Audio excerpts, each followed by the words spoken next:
This isekai boy broke the system, unlocking infinite stats and becoming the most powerful being of all time. Just to give you an idea, he was just testing out his abilities and accidentally wiped out hundreds of demons in the forest with a single click, and that's just one of the many broken abilities he's got. Like for example, he can teleport an entire city all at once.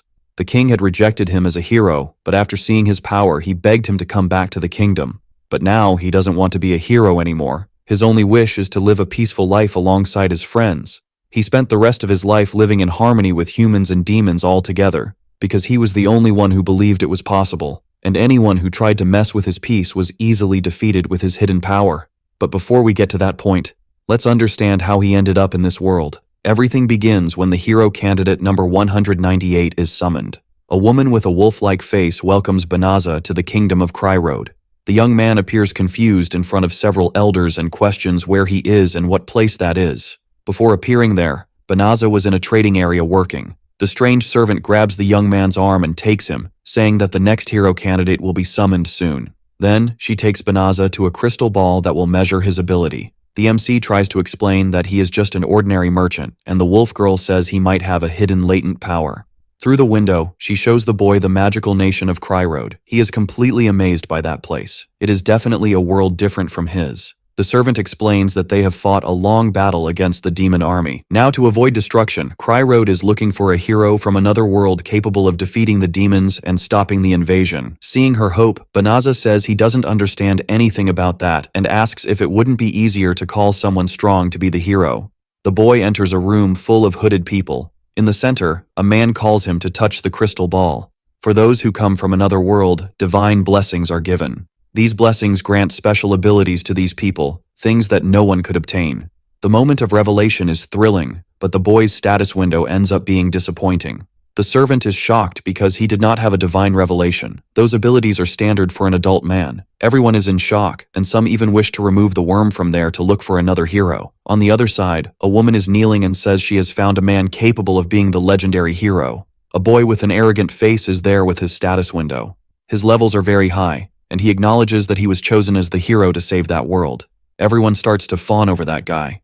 The hooded elders are happy to have found salvation. Even in front of the people, the king declares that that long-haired knight is the new hero. In the middle of the city, Delaza tries to figure out how he can go home, but people are too excited with the celebration. At the party, the MC finds that wolf servant and asks if she remembers him. The wolf girl is shocked when she recognizes the young man and asks why he is still in that world.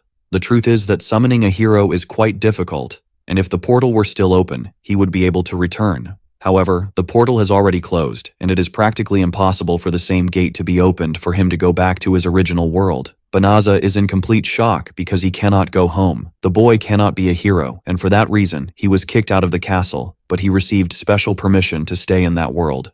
In the cart, he tries to communicate with the lizard that is up front, but it says it was instructed not to talk to Delaza. Trying to get the guy to speak, the MC approaches, saying he is not from that nation and doesn't know much about the area. Then he asks if the king of that nation is reluctant to sign a slave contract with someone who is not human. The reptile gets scared and then starts laughing because it realizes that the boy knows nothing about that world. The payment is low, but he is not a slave. Delaza apologizes for the misunderstanding and says that in his land, non-human creatures would only do that kind of work through slavery. Before the summoning happened, Delaza was in the kingdom of Balma in his original world. The boy was working selling his products. While Delaza tries to negotiate with Kuro, people talk badly about him giving money to a non-human creature. Kuro tries to explain that he appreciates the gesture, but as part of the demonic society, the young man doesn't need to pay him. Trying to discreetly bypass the system, the boy places the coin in the monster's hand. Then he says that if he doesn't pay him, he will feel bad. Someone says that once Delaza decides something, he won't stop until he gets it, and Kuro has to accept that soon. After Quinn's words, Kuro tells the other demons that they will now follow Delaza. The celebration is general. The MC thanks Quinn for helping him. The people around grumble about what happened. Delaza always questioned whether there was another world with less prejudice against creatures that are not human. Quinn comments that people do not want others to make more profit than they do. Even so, the MC does not find it strange to be friends with other species. Suddenly, he starts to shine brightly and evaporates. The horned lizard man leaves Delaza in the Delaza forest and says that his contract was to take him there. The MC thanks him for the 20-day journey. The little horned one says there is a rumor about demons wandering through those forests, so the boy must be careful. There was no sign of a city or people during the 20-day journey, and they only gave him a magic bag as an excuse. That bag is an item that stores other items. Inside it, there is gold, a house, clothes, 8 weapons, and farming tools. The first thing the boy takes out of it is a weapon. But that sword seems too sophisticated to face demons. Suddenly, a wild slime appears. The little monster flies towards the MC, who splits it in half using his sword. By defeating that enemy, the boy levels up, and now his skills have an infinity sign that he does not understand what it means. Suddenly, several passive skills begin to appear before them. Delaza starts to worry about remembering all of that, and the system informs him that he is in danger. A hidden magic was detected in the magic bag. It attracts nearby demons and forcibly teleports the user, probably why the slime was drawn to the boy. The weapons he has in hand are in terrible condition, so Delaza believes he will die soon. The system asks if the MC wants to remove that magic, and the boy does so. He avoids thinking too much about the situation and decides to look for a temporary place to live. However, things worsen when Delaza is informed by the system that the forest is contaminated with severe magic. It takes the form of liquid gas, contains magical particles of dark elements, and is fatal for humans. But the system gives him the option to purify the air using 1/3 of his total magical power. Delaza has no problem doing that if he is able and wants to test his own power. When the boy begins to use his magic, an intense force sweeps through the entire forest. Meanwhile, in the castle, the princess tries to talk to her father, who says that even though Delaza is useless, that is very cruel. He cannot return to his world and was taken to the Delaza forest, where there is a demon facility. Eating and not caring, the fat man says it would be very expensive to keep that dead weight in the kingdom. A messenger rushes into the hall, saying he has news. The high-ranking purification magic has been detected. Excited, His Majesty says that finally, the great hero is showing his power. Moreover, with that talent for using high-level magic, he is a rare person. But the messenger gets nervous when he says that the purification magic was not cast from the south, where the hero is. It was invoked in a forest far to the north, where our hero is wandering. The purification magic is the highest-ranking magic capable of extinguishing dark particles that harm the human body. This technique can also destroy demons. Generally, all the mages of a nation are summoned to recite it, and it is used as a powerful weapon. After Delaza's power was unleashed through the forest, the first unit of the demon army, led by one of the 4 leaders of the Demon King, was annihilated in an instant. The boy strolls through the forest, but he feels nothing different and cannot check his remaining magical power. He manages to open his system window, and his magical power, although diminished, has already recovered. In the blink of an eye, the MC levels up to 367. Delaza is completely confused that his level has risen without him defeating any monsters. The infinity symbol continues to fill his skills, and the boy even thinks that his magical power is too small to be visualized. While exploring the forest, he realizes that the entire area has been purified through his magic. But no matter how much he does this, living in the city is not allowed. The people from the castle will end up killing him if they notice a boy entering and leaving the place. Suddenly, the system says that the physical transformation magic can be used, and thus no one would recognize him. Our hero uses this magic and suddenly turns into a beautiful girl. Although it works, he does not want to live in the body of a girl, so he needs to choose other characteristics. After building his entire character from The Sims, he is ready and can return to the city without anyone recognizing him. Now the only problem is the distance to the city, since it takes 20 days by carriage, which is too far to go on foot. The system asks if the boy wants to use teleportation to the castle, and when he does, he is shocked because that magic should only be used by great wizards. Even so, that power does not allow him to return to his old world.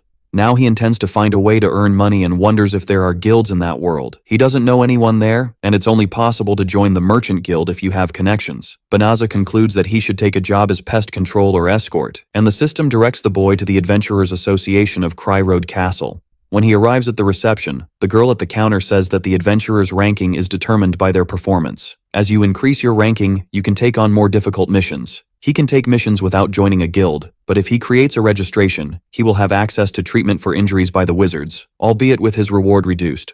The boy decides to register, and the receptionist asks for a silver coin. Since he doesn't have any silver coins with him, he asks if he can pay with gold coins.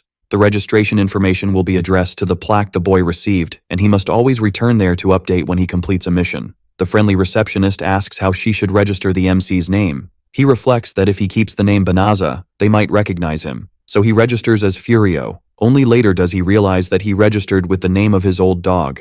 A little girl with cat ears is in the guild asking for help from adventurers to go to the Delaza forest. No adventurer is interested in helping the poor little girl. Then our hero approaches her and offers to escort her. With her eyes shining, she asks Furio if he is sure and says that the reward is not very big, but the boy doesn't mind. He then says he can simply teleport them there using spatial magic. All the adventurers there start mocking the boy because it's impossible for such a weak adventurer to have such advanced power. Only then does the MC realize that teleportation magic is not that simple. Suddenly a sword appears at his neck, and someone tells the boy to step away from the little girl. The blonde knight says that the boy doesn't seem to be a wizard capable of using any teleportation magic, so he must have other intentions with the child. Other female adventurers approach, saying that a few days ago, no one accepted to escort her, and now suddenly someone decided to do it. They start accusing Furio of wanting to kidnap the girl or worse. Those girls are the knights of the Cry Road Order, so if they are there, it's because the boy is dangerous. For Furio, it would be bad if they recognized him, but now they are all staring at him as if the boy were a monster. Then the MC suggests that they all go together to the forest, and the girls can keep the reward. The knight puts away her sword, saying that if he makes any suspicious move, she will take action.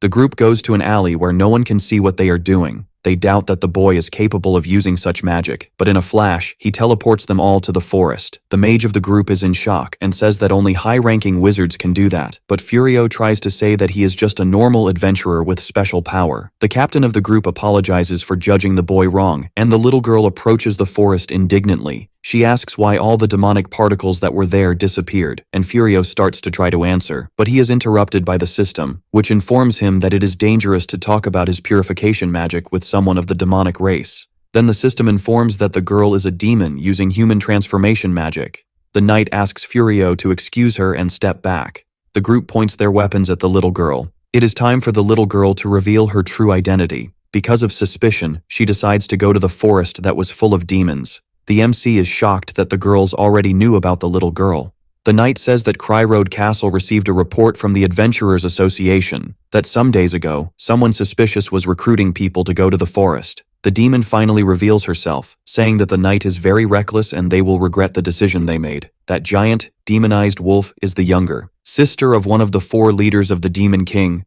and this makes all the knights tremble in fear. Barbarossa falls to the ground, hit by the magical power of that demon. Furio goes in her direction asking if the girl is okay, and Fenris is in shock that the boy is not affected by her power. Then she prepares to devour him. Even for the MC, it's impossible to escape while protecting 4 people. Even if he tries to use magic, he will die when he takes his eyes off that thing. He remembers when he used the purification magic and wonders if he can cast a spell just by thinking about it. Then Furio shouts to teleport the 4 girls to the castle city. All the girls disappear just in time to escape certain death. The demon wolf is outraged that the boy has ruined her snack and asks why he stayed there. The MC is scared of that battle and opens the magic window to see his attack powers. Not knowing what to choose, he clicks on anything. Thus, he activates the gravity magic, and the wolf is flattened on the ground. That magic is useless, and he needs something that can be used for capture. The system suggests the enslavement magic, but the boy has traumas and doesn't want to use it. None of his other spells work, but the MC refuses to repeat the cruel methods of his original world. The wolf suddenly says she surrenders and asks the boy to end her. Since she couldn't resist the attack, she believes she has no right to live, but our hero doesn't want to kill her. He lifts the gravity power off the wolf, and she asks if the boy remembers that she is a demoness who annihilates humans. Noting that he is not a human from that world, the boy says it doesn't matter to him what she is. He just doesn't want to kill someone who has already surrendered. The wolf gets all affectionate because he is very kind. Then she transforms into a human being. Furio says that if she promises not to attack humans anymore, she can be by his side. For the Fenris of the past, this would be unthinkable, but she agrees not to fight humans for any reason. Then she takes our hero's hand and declares him as her husband. Furio panics because she has gone too far. After all, they barely know each other.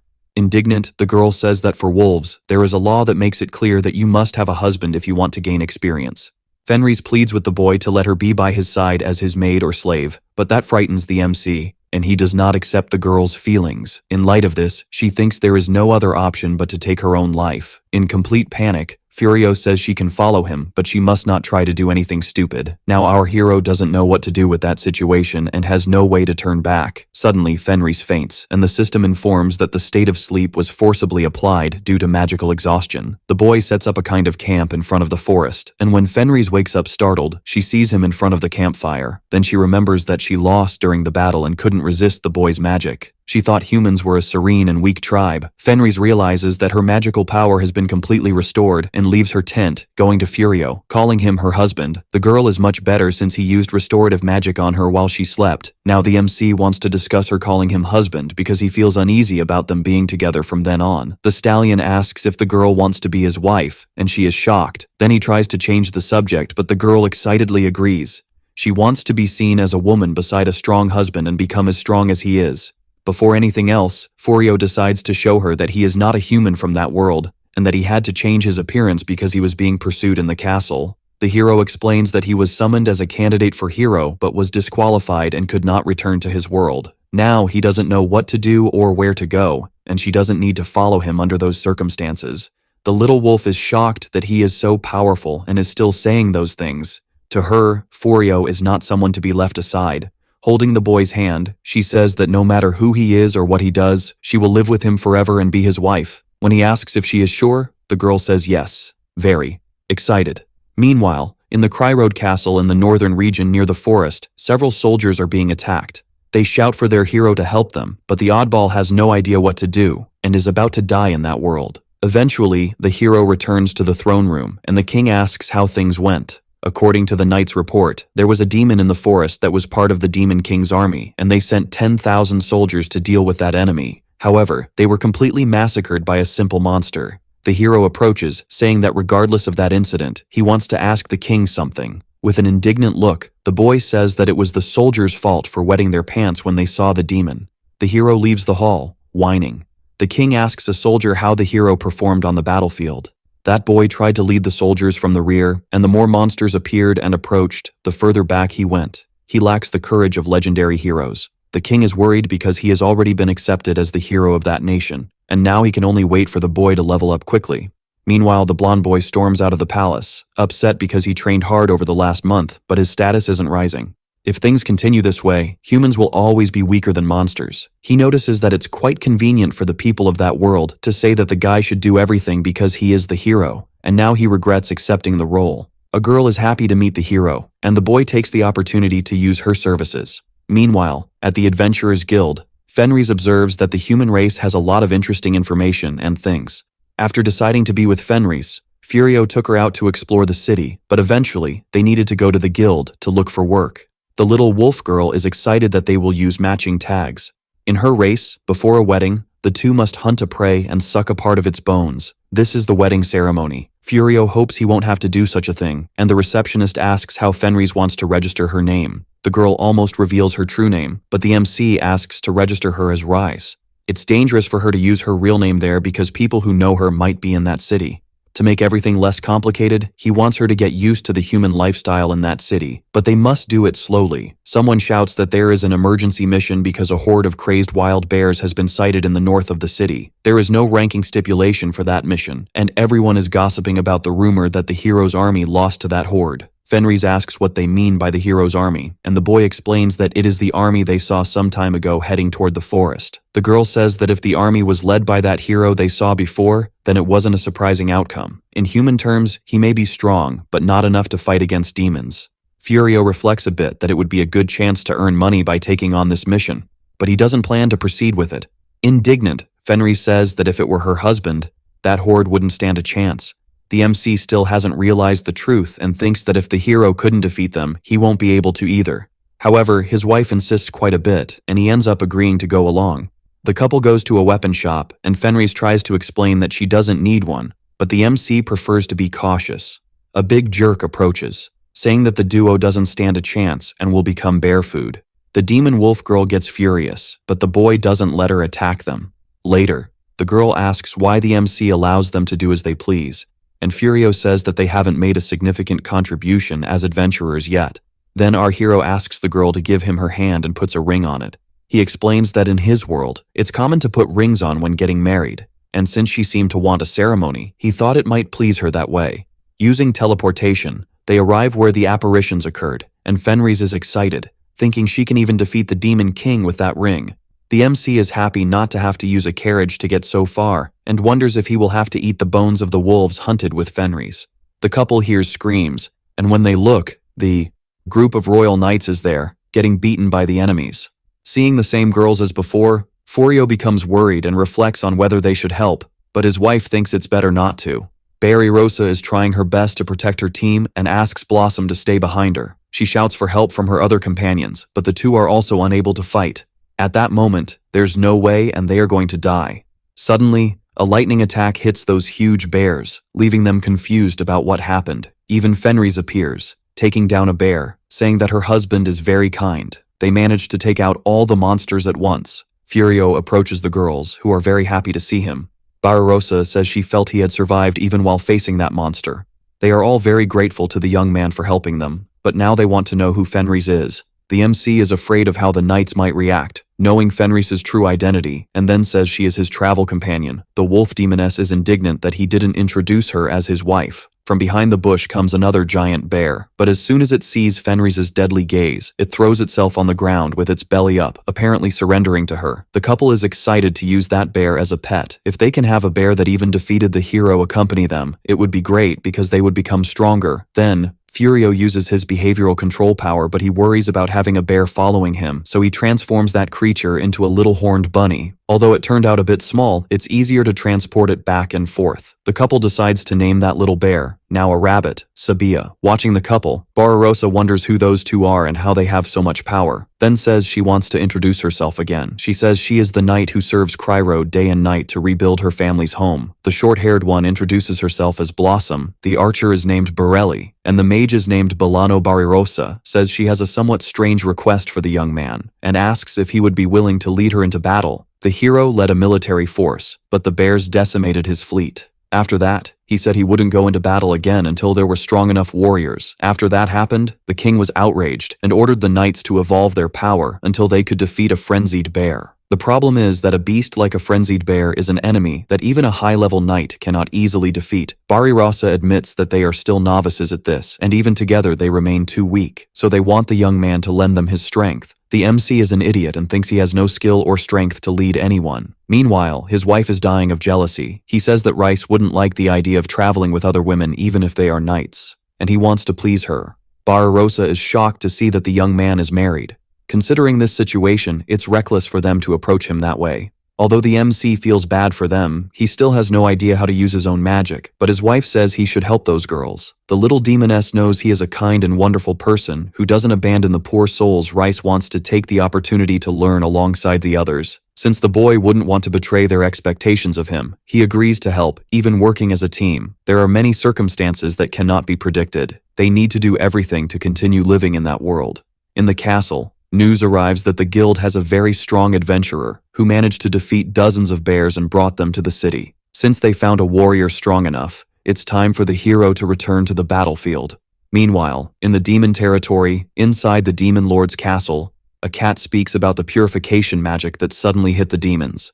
As there is no sign of troops in the forest, she assumed that power came from someone unknown and wants to know what the demon lord suggests they do. In Cryrode's castle, the hero says the fun is over and he will use the boy as much as he can in battle as a subordinate.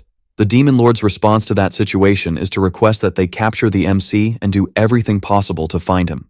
The demon cat observes the Delaza forest, but feels no trace of magic there. That is the border between the Cryrode kingdom, the core of the human race, and the territory of the demon forces. The expectation was to find forces camped, but that is not what is there.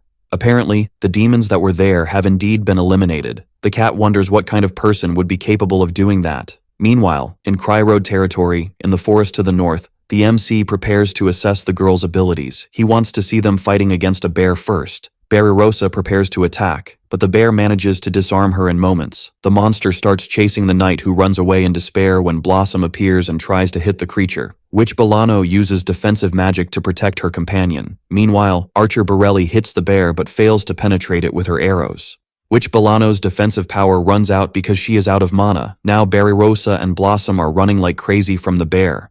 That situation is much worse than the MC imagined. Furio and the girls bought an abandoned house to train and live together. The place is completely ready for them to inhabit, as the boy used his power to clean everything and keep the place renovated. Reese appears excited, saying she finished cooking. At the table, the girl serves fresh, raw steaks from the bears they captured.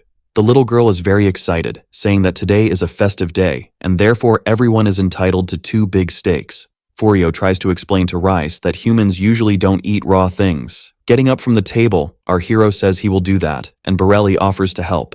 Meanwhile, Rise is indignant because fresh meat is better served raw, and that is a waste. The whole group goes to the kitchen to prepare something to eat. The little demon girl approaches the boy, asking what he is doing. He is washing rice. Finally, the food is ready, and it looks luxurious. Rice cannot understand how something granular like rice became so fluffy. She finds it strange that they eat vegetables, which are foods of very weak animals for hunting meat. But after tasting that food, things change. The flavors the girl experiences are indescribable, and she wouldn't reach that taste just by toasting meat. They spent quite some time in the kitchen, but she didn't understand what they were doing. Human food is something that requires a lot of energy to make. On another day, the group of adventurers delivers another pile of bears.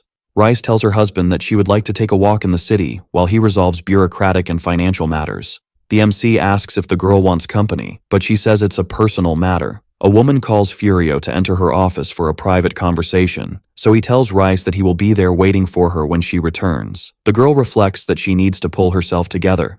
The fact is that she can't even take care of the group her husband leads, and now she wants to take Madame Milani's cooking course. The reward for defeating those bears is 1,300 gold coins. However, that woman wants to discuss other matters with the boy. Considering the heroic acts of the boy, the castle made the request and borrowed his powers to help the kingdom as an honorary knight. At that moment, the MC is very confused that the king wants him nearby. The guild leader says she has never seen a group of adventurers capable of hunting frenzied bears in pairs, and the guild recognizes the boy's powers.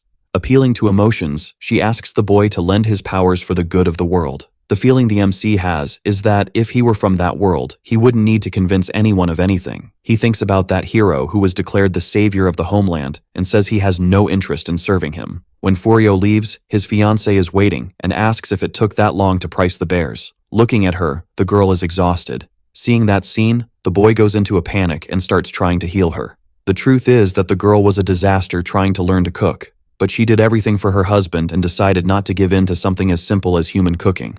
Time passed, and the group trained, talked, had fun, and learned to cook. After a month, he already has a garden around the whole house because the soil there is very fertile. Blossom is with Sabea taking care of the field work. Meanwhile, Riss tries to teach Archer Borelli to shoot and says she needs to practice shooting at living beings, but the girl feels pity. The girl tries to convince the archer to do it, saying that the meat of those birds is delicious. Furio goes to Bolano to ask how the magic ring he gave her is doing. Trying to cheer the girl up, he asks if she wants to practice. Every time they try to quickly increase the girl's mana, she vomits, so they are trying once again, little by little with that ring.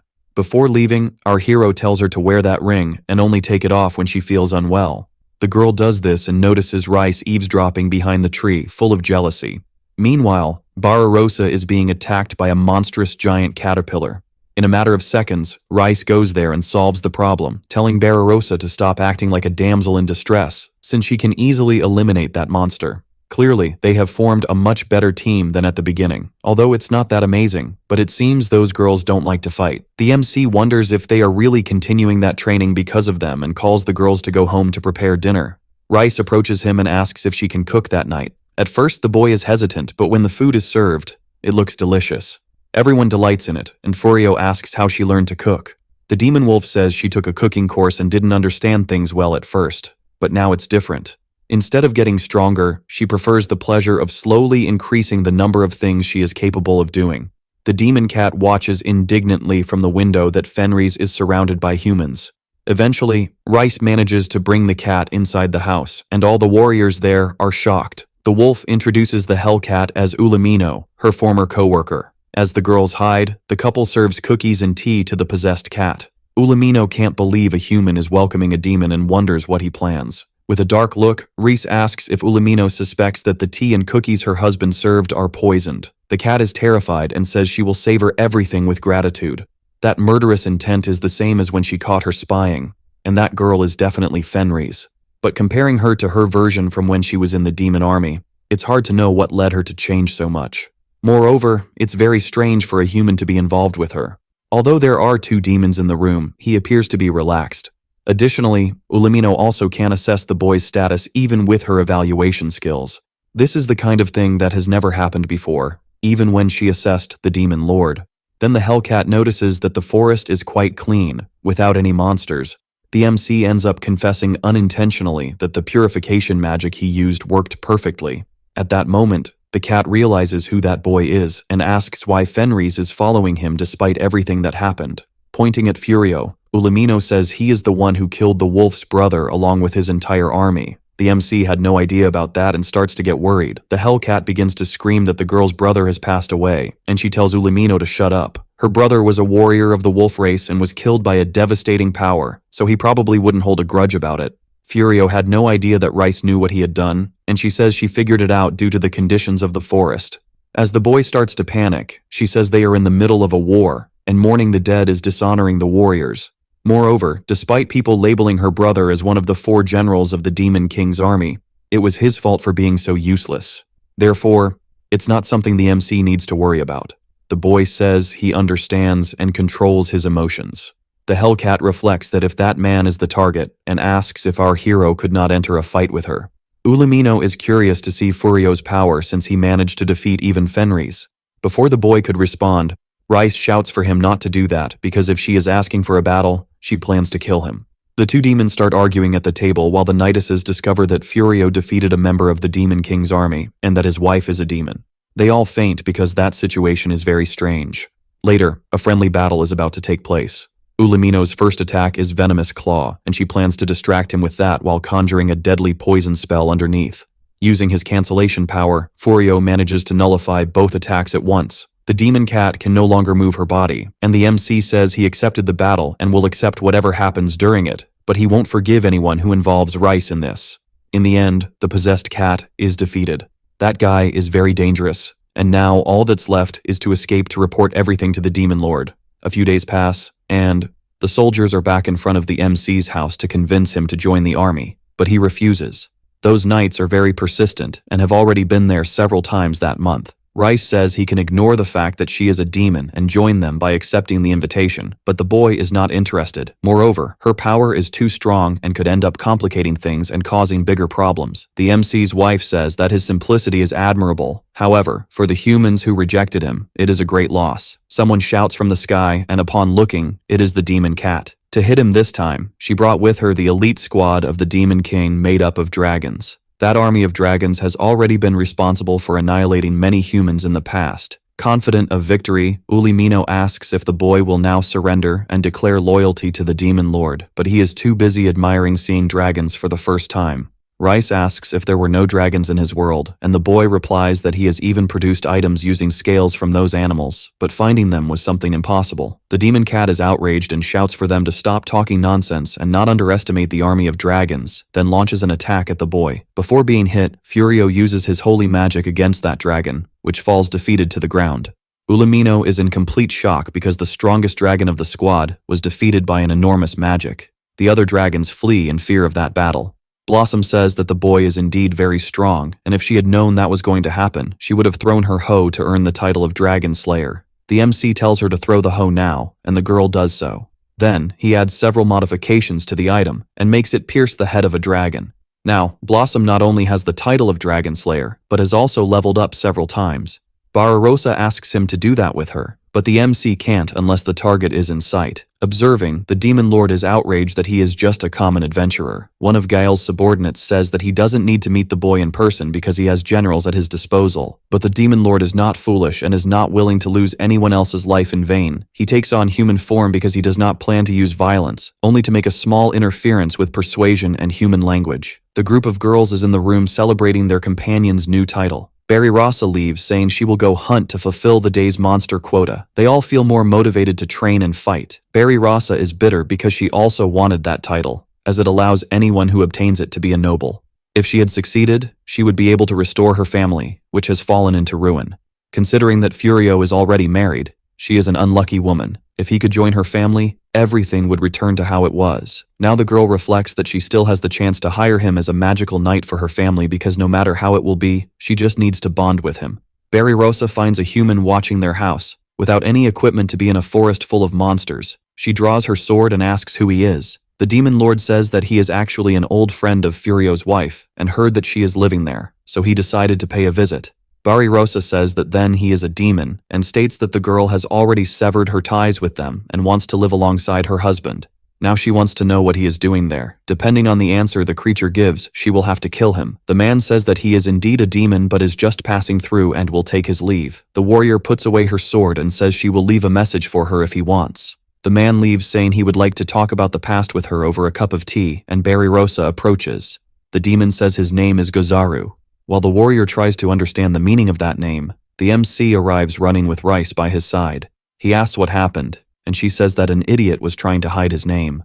The anti-demon barrier issued a warning, which is why he rushed over. The person she was talking to had the status of Demon King. Barbarossa is in shock, and Rice says that he probably went there after a report from Ulamino. Now the knight thinks she is going to die because she pointed a sword at the Demon King. Back in the castle of the devils, the Hellcat speaks with Gale. She asks if he managed to enter that man's house. But apparently after the cat's attack, Furio placed a powerful anti-demon barrier around the house. But he got some results. He found Barbarossa very interesting for having the courage to give her life for her master. One day the demon lord will really pay them a visit. Furio has no problem receiving him and opens the doors for Gozaru.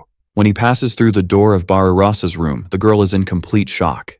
They sit at the table and the demon lord says it seems one of his subordinates caused them trouble some time ago. Rice teases, asking if he came there for revenge or something like that. Meanwhile, the warrior Barbarossa only thinks about fleeing, but her legs won't move. The demon lord decides not to beat around the bush and asks if Furio doesn't want to join his army, but the young man declines. He is impressed that the boy refuses, even though it was he in person who invited him, and asks what the boy's intentions are. Furio explains that just because he is human doesn't mean he will side with the human race. He just thinks their way of thinking is misguided, as he doesn't understand the reasons for the war. That shocks the demon lord, and Race says there's no reason to talk nonsense to her husband since he has no desire for war. Gozaru says that the war between humans and demons started 500 years ago when the first demon king appeared, so no one knows the real reasons behind it. One day, in another world, an outsider who desired to rule over the land became the first demon king, but at that time, demons were oppressed by humans. When the demons accepted that person as their ruler, the humans rejected him, and it was because of that that the war began. The longer the war lasted, the bigger the hole became. During that time, many things happened, and humans misused the power of demons. In shock, the MC asks if Gozaru wants to stop that war. The demon lord explains that after 12 kings, the way of thinking changed, and as the current king, he has no desire to rule the world. Even so, he is the king of demons, and the power that the human army possesses threatens his kingdom, and he cannot ignore that. The man tells Furio not to complicate things and to join his army. Still, the boy stands firm, saying he doesn't want to ally with either side. The chief of the demons starts laughing, and the atmosphere becomes lighter between them. Then he gets up and says he won't give up so easily and plans to return soon. Leaving Furio aside, he is shocked that there is another human capable of not turning pale in his presence, which is Barbarossa. But the reality is that the girl is petrified in complete shock. A few weeks pass, and Ulamino shouts to Gayul that it is dangerous to keep going to that boy's house. The demon lord believes that boy is the only one who will listen to him, so talking to him is better than nothing. The problem is that now the demons around are starting to doubt their lord, thinking he has allied with Furio. Gayul is impressed that a human can make him visit him several times. Every time he went to Furio's house, coincidentally, Barbarossa was doing something routine, and this time he hopes to be able to talk to the girl. As he approaches, he sees several people gathered heading towards Furio's residence. All the girls in the house start to get worried, not knowing what to do. Rice asks if the boy wants her to go and clean the place. The MC leaves the house and comes face to face with an army. The hero approaches him and says he knows the boy is talking to demons, so he must choose his side and join him or die there. A few days earlier, in the kingdom, the king asked if the demon was frequently visiting that adventurer's house. According to reports from his spies, this has been happening for a few days. A certain man visits him several times and then flies to the demon territory. The king is outraged because the boy not only refused his call but also decided to ally with the demons. Now he wants to resolve the situation. But his daughter appears, saying he doesn't need to act recklessly and they should talk to Furio. During that time, they have no way to guarantee if the boy has allied with the demons or not. And if they send soldiers there, the opinion about the kingdom will worsen. Indignant, the girl's father tells her to be quiet and says that a kingdom cannot be built with that mindset. The hero enters the hall asking if there isn't a better way to deal with him and tells them to stop wasting time. In the hero's mind, if the boy refuses the call, he just needs to make him obey, and if the king gives him soldiers, he will use the threat as a pretext to make his choice. The hero stands before the MC saying that the decision is his and he can become his subordinate to defeat the demon lord or die as an associate of the enemy. The girls there are outraged and say that he should also consider their situation. The blonde boy doesn't care and says that everyone is under suspicion of treason against humanity, but if they decide to serve him, he might take that into account. Barbarossa is indignant that he has always run away from dangerous battles and now tries to use force. She asks if that kind of blackmail is really something befitting the knights of that kingdom. Blossom confirms, saying that he is the hero, and yet he stayed locked in the fortress as he pleased. Indignant and furious, the hero shouts that they are nothing but weaklings who don't know how to protect their own home without someone's help. He tries to hit Barbarossa, but Furio protects her. The MC says he is right, and since he has to know his place and has refused the king's 3 calls but has no intention of fighting, it's time to leave. The hero is in complete shock. Furio asks if Rice is okay, and she says that as long as she is with him, yes. Barbarossa asks Furio to take them too, and the boy questions if the girls don't need to return to the castle. She denies, saying they were taught in the cavalry that they had to defeat the demons. But seeing how close the boy is to her wife, she is no longer sure that fighting against him is the right thing to do. Moreover, if she continues to serve the kingdom, this kind of blackmail could fall upon the very population, and she wouldn't be worthy of facing her own father. Everyone in the group agrees, and Furio takes them with him. In seconds, they teleport to another place, taking everything. The soldiers there are in complete shock, and so is the hero. The demon lord was on his way to Furio's house, and when he arrives, he has a surprise. A soldier shouts that this is the man who has been visiting the adventurer's house. Gayul assesses that this boy is the new hero. All the soldiers point their spears at Gozaru, who concludes that they caused this chaos and won't stop getting in his way. It seems necessary to show them the position they are in at that moment. The demon lord shouts for all his soldiers to gather and attack the magical kingdom of Cryroad. It's time to show them the true power of demons. The Hellcat screams for everyone to hurry because the master is already at the front line. The hero is terrified and runs away in retreat. In the castle, someone informs the king that this is a declaration of war that echoed throughout the territory, and they confirm the information that a large army is heading there. It is necessary to gather all the mages of the kingdom and prepare the purification magic immediately. The king fears using that magic, but his subordinate shouts that if they don't stop the invasion, the kingdom will be massacred, and casting that magic takes time. Those thousands of demonic monsters are destroying the entire front line of the city. In the guild, the adventurers panic, not knowing what to do. The man shouts at the king that they are important for the defense of that planet, and since they are weak, they can only fight against the demons due to the development of magic. If the kingdom that gathers all the mages falls, it will be like declaring the loss of humanity. After reaching the entrance of the kingdom, the demon lord tells Olamino that they are retreating. The cat wonders if they won't advance to finish them off, but the purification magic will take shape soon, and she must not let the soldiers be hit. There's no problem in retreating because he has already achieved what he wanted. In the palace, one of the mages says that the army retreated thanks to the purification, and as long as the magic lasts, they won't be able to enter the territory. However, all the mages of the kingdom have exhausted their magical reserves and have fallen unconscious, so they will need at least 2 or 3 months to recover. Even the king is unconscious because he was also a mage, and until he wakes up, the princess will assume his position. The first thing she does is revoke the hero's title as protector of that kingdom. One of the wizards says they can start a summoning ceremony to seek new heroes, but they don't have time for that. Now they are cornered, and she intends to call a prophet. In the basement of Cryroad, the blonde boy complains that the damned princess does whatever she wants without thinking of anything. One of the hero's servants says that now that he has lost his title, he has also lost all his money. That young man would rather die than live there as an ordinary person, and if the greatest treasure of the human kingdom is in that basement, then he will find something that can help him. He is envious of Furio and wishes he had great abilities, but he has no power at all. A strange voice asks if he desires power and says it can help him. It says it sympathizes with the boy's goal, and if he can retrieve the sword present in that place, the demon that is sealed will grant any wish of his. This leaves the blonde boy completely shocked. The girl asks who he is talking to, and the boy is shocked that only he can hear that strange voice. Furious, he pulls the sword from its place because it doesn't matter if it's the power of a demon or something else. He will use everything within his reach. By doing that, he releases Hia, the demon who reigns over light and darkness. The demoness Hia communicates with the hero who is in despair.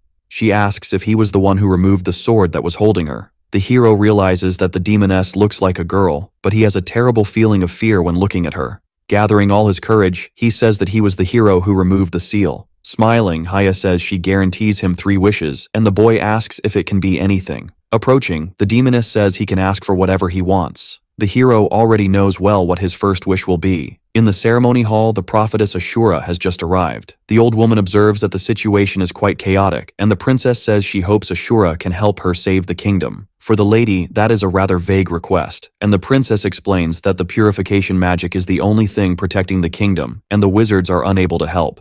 Before the magical effect around the city dissipates, they need to plan the next step. Suddenly, a choker appears around the princess's neck, and all the nobles present. The girl recognizes what it is and shouts for all the knights and soldiers to go to the treasure basement to capture the invader. The bearded man is confused, and she explains that it is the choker of decapitation, used by a demon sealed in the basement, which uses the heads of the sacrificed in exchange for wishes. The nobles begin to panic, fearing for their lives. The former king of Cryrode, to defeat the demon king, used this action, and as a result, half the population of the continent was sacrificed. With that, all the wizards of the kingdom worked together and sealed the demon in the basement of that castle. They have a certain amount of time until the demon fulfills the 3 wishes, and the princess tells Asura that the lady must guide her in finding what to do to handle the situation.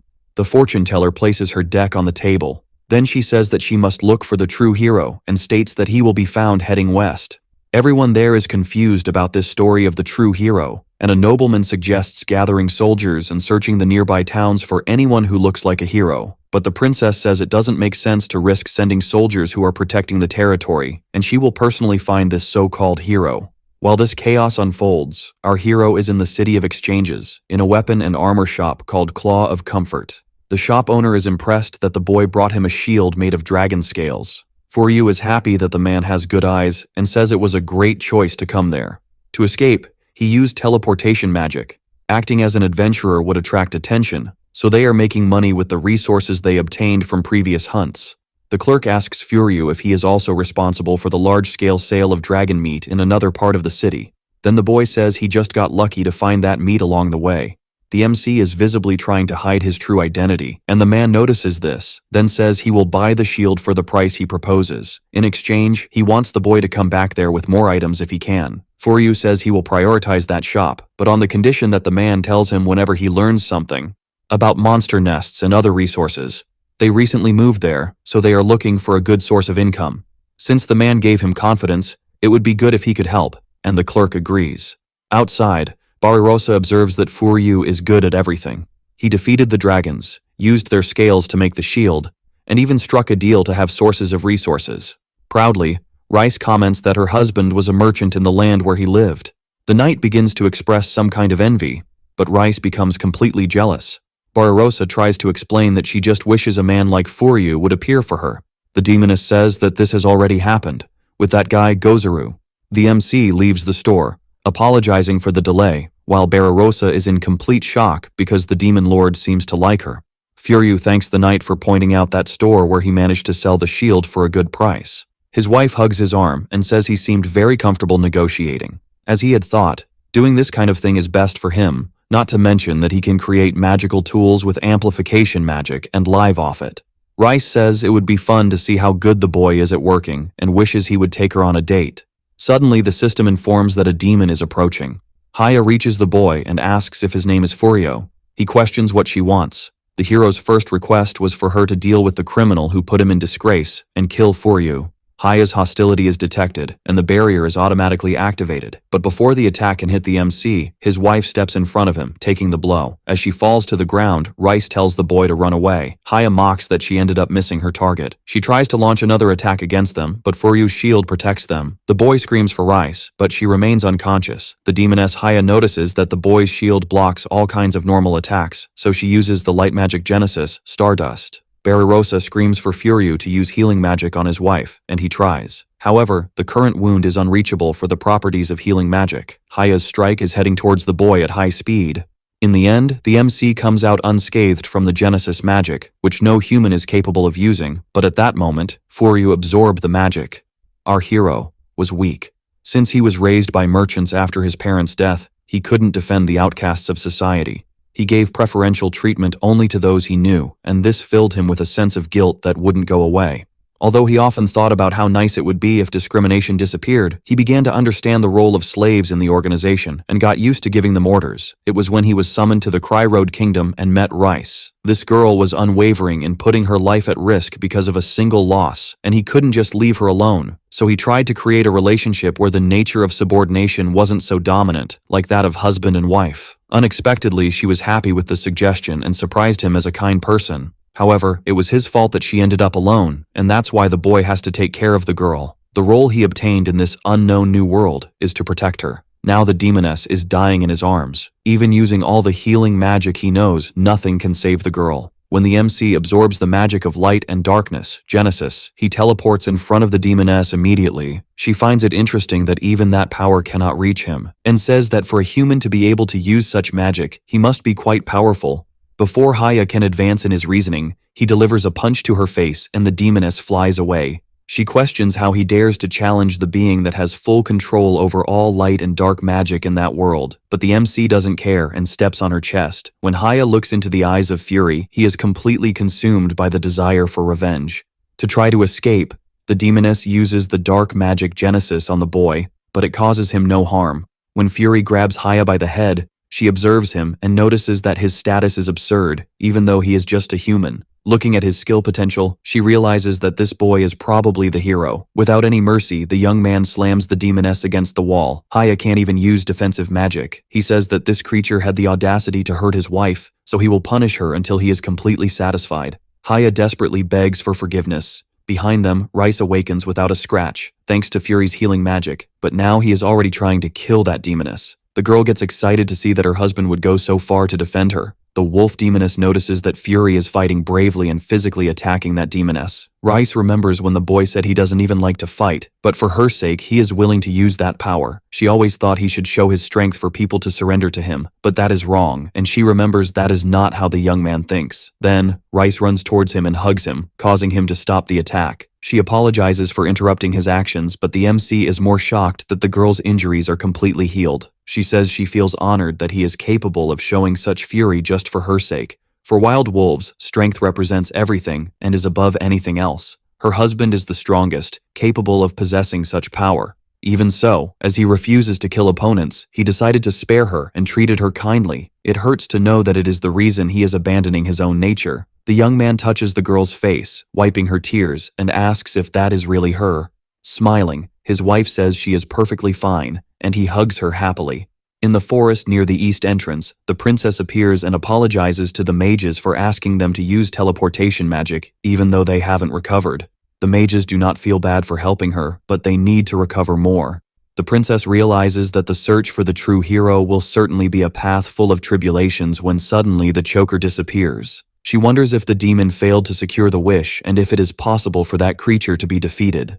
In the basement, the soldiers are banging on the door, calling for the ex-hero and asking him not to resist and to accompany them to the Great Queen. The spoiled blonde boy wonders why that demon hasn't returned yet and why the choker disappeared. Although they managed to lock the basement door, they also cannot get out anymore. Their plans were to use the demon's power to get rid of everyone in their way, build their own kingdom, and rule as the last hero for all eternity. A figure finds the girl who is with the ex-hero an interesting creature and takes her body. For centuries, that demoness has not had a physical body and can now enjoy it. She even changes the girl's clothing, and the ex-hero asks if his servant can use magic. That witch says she must thank him for freeing her from the seal contained in the sword. The dark mage says she will grant the great hero the power he so desires. Then she transforms him into a giant, powerful monster that destroys the castle gates and says that this is much better than a bird brain. She rides on that creature and says that the useless royal family that made the mistake of sealing her will feel her wrath. Walking through the castle, Damaranasa sees a teleportation circle. Then she wonders if they fled, fearing that she was free. She flies away mounted on her creature to ensure that no one from the royal family escapes. In the city, the MC uses his healing power on Hia, who awakens. When she wakes up, she is startled and screams for the boy to forgive her, then wonders how she is alive. Furio explains that Rice is fine. Barbarossa tells the MC that he should ask the castle knights to patrol the street since that place belongs to the Cry Road territory, but the MC already knows that and has discovered something. Apparently, that demon came from the castle and took form after breaking a seal. The number of spells he possesses has increased, and although it's not something he takes pride in, he became quite curious about the reason they are being attacked, so he went in search of answers. He used the memory scanning magic. She is a demoness capable of granting wishes in exchange for a macabre price, and if they let her go, it could lead to more problems, so there's only one way. Before he can say anything, Rice states that the solution is obvious, and from then on, she will have to be her husband's slave. The young man tries to argue, but the girl says that she knows he doesn't like to accept that kind of person. But there's a catch. She exists by granting the wishes of others, and if they have to prevent that, the best way is to keep her close, and if something happens, they can resolve it immediately. The MC reflects that she intends to make the group stronger, but the girl says that although strength isn't everything, it's good to have more resilience. Agreeing, Furio says it's not like he hasn't thought about it before, but he wants to know if Rice is okay with it since she caused pain to the girl. The little demoness says she's quite frustrated with that, but for being defeated by her, she can only blame her own weakness. If that's how she thinks, our hero reflects that it's not his place to question such an opinion. He then extends his hand to Hia and says that if she swears not to take any more lives, he will reconsider his previous actions. Indignant, she asks if he's asking her to choose between living under constant surveillance or being sealed once again. The MC says he just doesn't want to deal with more problems, and the decision is entirely hers. It's as if he's a completely different person from before, who no longer has the desire to exterminate her. It's because they are incapable of letting go of their goals and desires that humans go to extremes, and she had already accepted the fact that this is how they are. But that is fascinating. Haya squeezes Furio's hand, saying that he is a great, powerful, and unmatched being. He is the one who holds total power in that world, what he desires, and what he will conquer. She wants to witness it. Her name is Haya, the governess of the origin of light and darkness, and from then on, her body and soul will be at the young man's disposal. Furio says that regarding the previous beating, he wants her to accept the healing magic as retribution. The demoness says she should be the one grateful for the young man's kindness, and suddenly something catches her attention. She unleashes her power upwards, and several soldiers fall lifeless to the ground. Rice wonders if they went after her husband, and Barbarossa says that's not it. The giant monster with the witch appears. Haya says that it's not a monster, but a human, and the woman on its shoulder is the cause of the transformation. It's the great dark mage, Damarinasa, the Damask, who was once the strongest mage of Cryroad and toyed with forbidden black magic. At that time, she was executed by the hero, but even with her body destroyed, her soul still exists and remains on a pedestal with a sword embedded where Haya was. Apparently, the breaking of her seal caused hers to weaken, allowing her to resurrect. And Rice asks if it's all her fault. Haya says that most of the blame lies with the weak humans who were unable to seal her without the help of her sword and the idiot who freed her. But the rest may be her fault. Furio asks the demoness to take care of the monster while he prioritizes rescuing the people. Meanwhile, Barbarossa should take care of the injured soldiers. The MC runs off with Rice, determined to evacuate the residents of that city. The giant monster controlled by the witch is heading towards the princess, as there is now only one soldier protecting her. The girl is in complete shock because the witch commanding the beasts of darkness has revived. Damarinasa says that the princess's expression is pleasant, but now she's tired of playing with her, and it's time to end this. The giant monster steps on the princess, but before it can hit her, it is interrupted. The witch complains that Haya insists on getting in her way. The demoness says she doesn't know if that counts as obstruction, but she is there to eliminate the insolent being that is disturbing the peaceful environment of her lord. Laughing, Damarinasa asks if she has been corrupted by those humans, and if she is that weak. Then she unleashes her power towards Haya, who destroys it using just one finger. The demoness says that against her, any magic from Cryroad is useless. As that witch came from that world, she stands no chance against Hia, so she sends her giant monster to jump on the demoness. Damarinasa tries to use physical strength mixed with magic, but even so, it has no effect against a demoness. But the witch is not planning to lose. The crazy hat lady starts reciting a spell to awaken the evil darkness of the underworld and blah blah blah. A simply gigantic monster appears ready to destroy the entire city. In a matter of seconds, an eradication spell is used on the enemy, causing it to suddenly disappear. It was Furio who used it, running in and saying that thing looked like a big problem, so he had to use the spell on it. Haya apologizes for her incompetence and says he can punish her however he wants, but the boy is not interested in that. Then the demoness says she will take care of cleaning the city. She starts using her magic towards the witch, who is in crisis because her witchcraft was annihilated by a mere human. By making that enemy disappear, the hero's maid and the little blonde boy reappear. Hia transforms Damarinasa into a little ball and swallows her. Our hero asks if she is sure about doing that, and the demoness says yes, and now the witch is sealed in her spiritual world. The power that was once hers is now under his control and will be used for the benefit of her master. The MC observes that since the battle is over, it would be good to welcome the citizens, and they will leave after taking care of the wounded and repairs. He notes that he was able to heal Rice with the time manipulation magic, and if he uses it once more, he might succeed. But Hia does not recommend it, and says that is quite reckless. The subject is quite complex, and the magic only affects time in the area of effect, and when this happens at the edge of unaltered time, unpredictable phenomena become common. When she used the magic, it was restricted to just the space near her. In the first place, that magic supposedly should not be capable of human use. However, the status of her master indicates that the potential of the ability is infinite. He can even use spells that only special beings should be able to. In other words, he possesses the perfect learning technique. Once hit by a spell, he will be able to learn this and all others of the same category. In complete shock, the MC asks if he can even learn spells used by demons.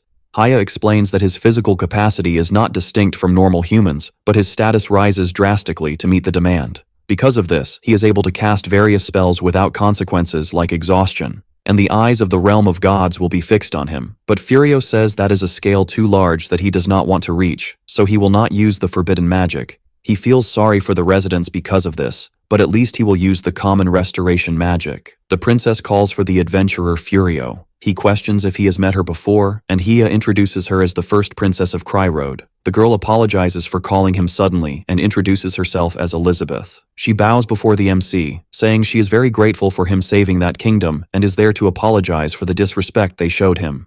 The boy asks the princess not to exaggerate so much. She says that to the true hero, Furio offers a broad invitation to the castle. Due to the conduct of the false hero, he was stripped of his responsibilities and is now unworthy of the people's hope. His presence there is the result of the prophet's guidance, and meeting him is God's destiny.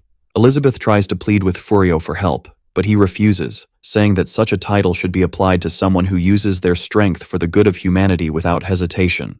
In that world, he thinks someone like a hero may not even be necessary. He can be overwhelmed by victories. Moreover, the boy is already quite accustomed to his current lifestyle. At home, Rice asks if he is sure about that. Instead of his refusal, he made the request for 100,000 gold pieces for the restoration of the city. Furio observes that they wanted to give him more as compensation, and it was money to be used for diplomatic matters, so he only took the minimum and left the rest with them. Now they can go wherever they want and can have the way of life they prefer. The girl looks downcast and the boy asks what is wrong. The wolf girl says that Haya mentioned that the magic used on him might allow him to use the entire system of them. Worried, the girl approaches him and asks if the boy is planning to return to his world. During the hunt, Rice has fun with the monsters. Now that he can use not only human magic, but also demonic magic, he can probably return to his world. Not to mention that he has given up the rewards, which indicates he has no plans to stay there. Rice wants him to take her with him. She starts to cry and tremble desperately, saying she will go with him anywhere, and doesn't want to stay in that world if he isn't staying too. Embracing the girl, the MC says he won't go back. He doesn't want to take her to that world where discrimination against half-humans is severe. Besides, he has no plans to leave her. Of course, he would be lying if he said he has no ties to his previous world. He cares a lot about everyone who was left behind. When it was said that he couldn't go back, he easily accepted that fact, and even though he isn't the type to get attached to something or someone, when he thought he had lost her, he felt fear. Once again, he asks Rice if she is okay with being his wife. Although they agreed to do it just for the name, the young man can no longer see himself without her. Embarrassed, she says she didn't want it to be just in name. She truly wants to be his wife. For someone like her, who grew up only to fight and lead the pack, since she met him, she has come to know all kinds of emotions and feelings. Now she wants to connect even more with him.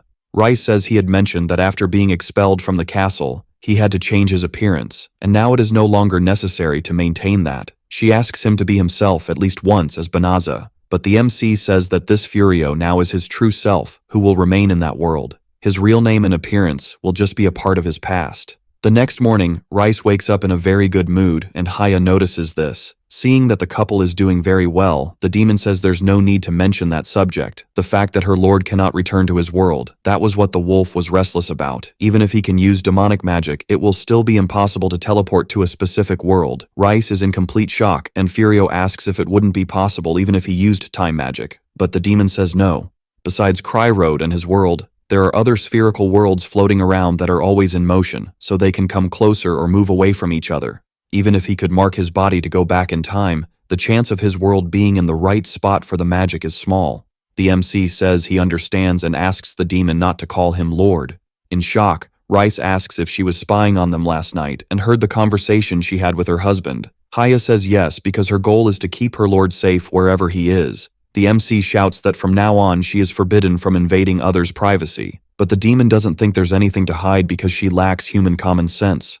Rice starts to make a big scene with the demon, saying she can't keep invading intimate moments, but the woman responds that she concealed her presence so as not to disturb the lovebirds. The warriors continue to be super scared because the number of demons in that house keeps increasing. On the other hand, the table is set, the clothes are washed, and the floor is clean. That demon did all the household chores perfectly. Now that the demons can take care of all the tasks and they are no longer part of the Order of Knights, they are feeling unemployed. The girls start to have a crisis because they have to do something about that.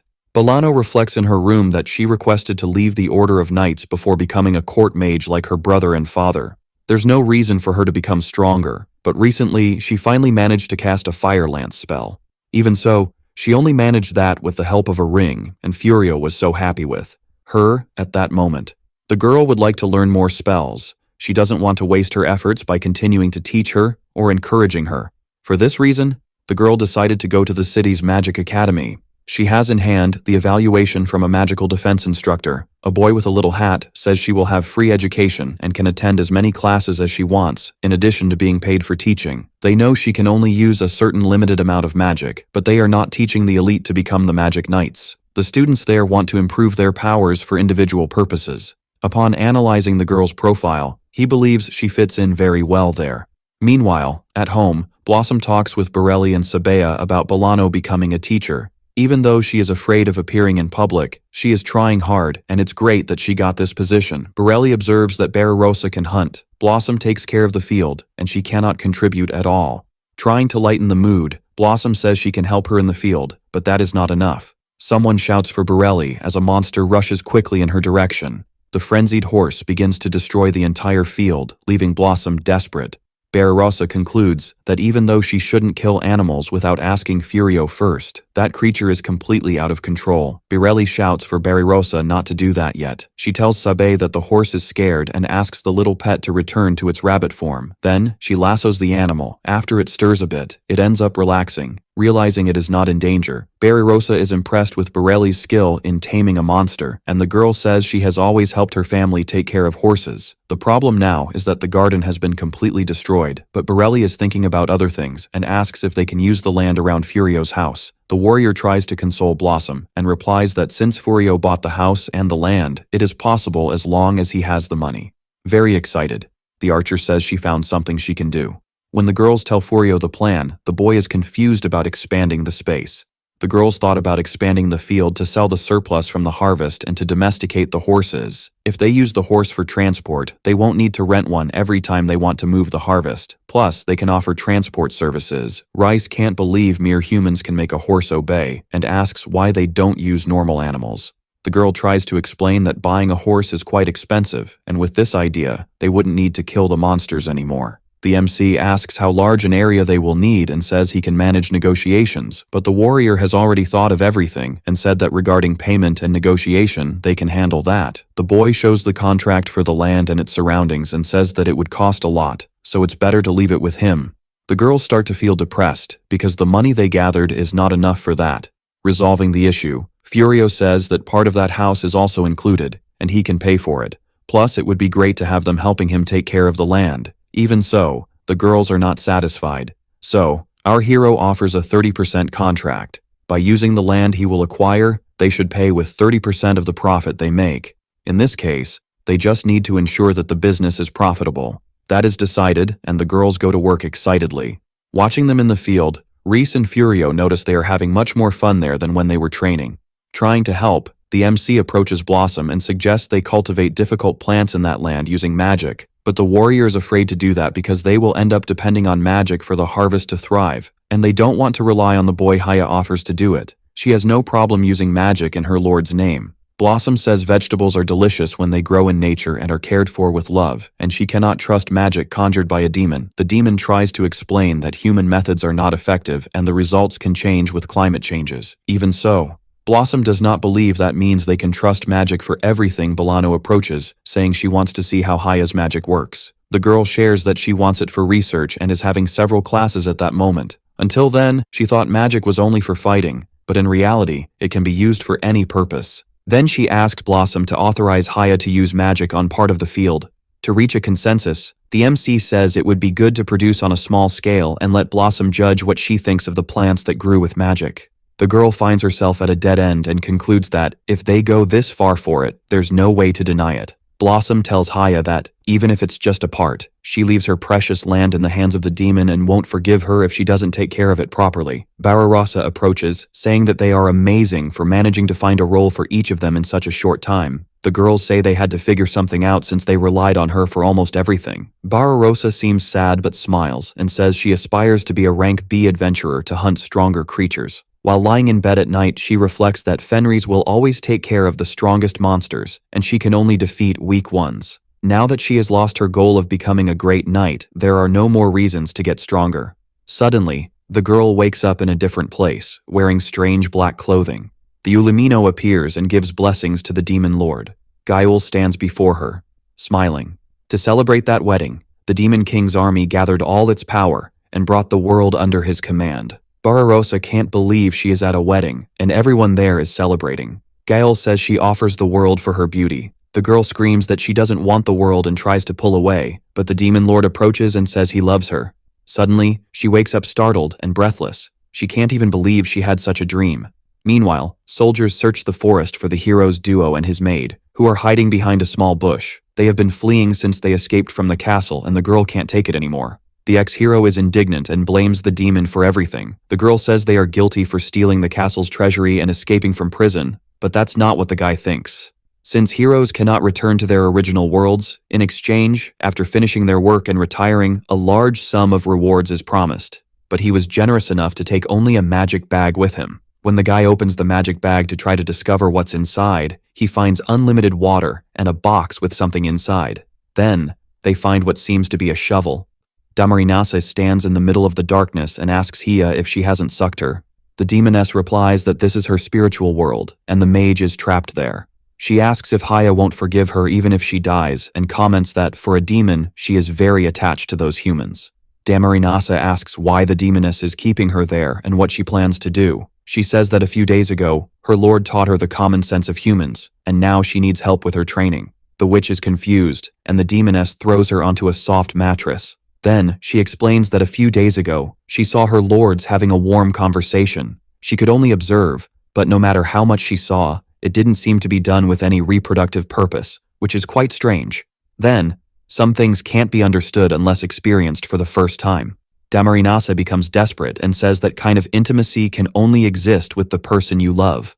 Moreover, for the witch, it's not possible to create that kind of bond since they are both girls. But the demoness comments that her existence goes beyond gender, and now her eyes are on her, who has an insatiable greed and is an object of her affection. When the demoness approaches Damarinase, the witch screams in stress. Thus, Hia is thrown out of her spiritual world by the mage. Apparently, for her to practice, she needs another person to accept her first. Then, she decides to ask Rice what is good about her husband. She wants to know if the wolf girl loves him for being a good person. The girl says it's a very difficult question because there's nothing to describe how wonderful he is. In fact, she never thought about it. But if she had to say something, it would be the fact that he is silly. The wolf tribe decides partners through duels. When you show your weakness, it's the end. And when you look at her husband, you can see he's full of openings. The others would underestimate him.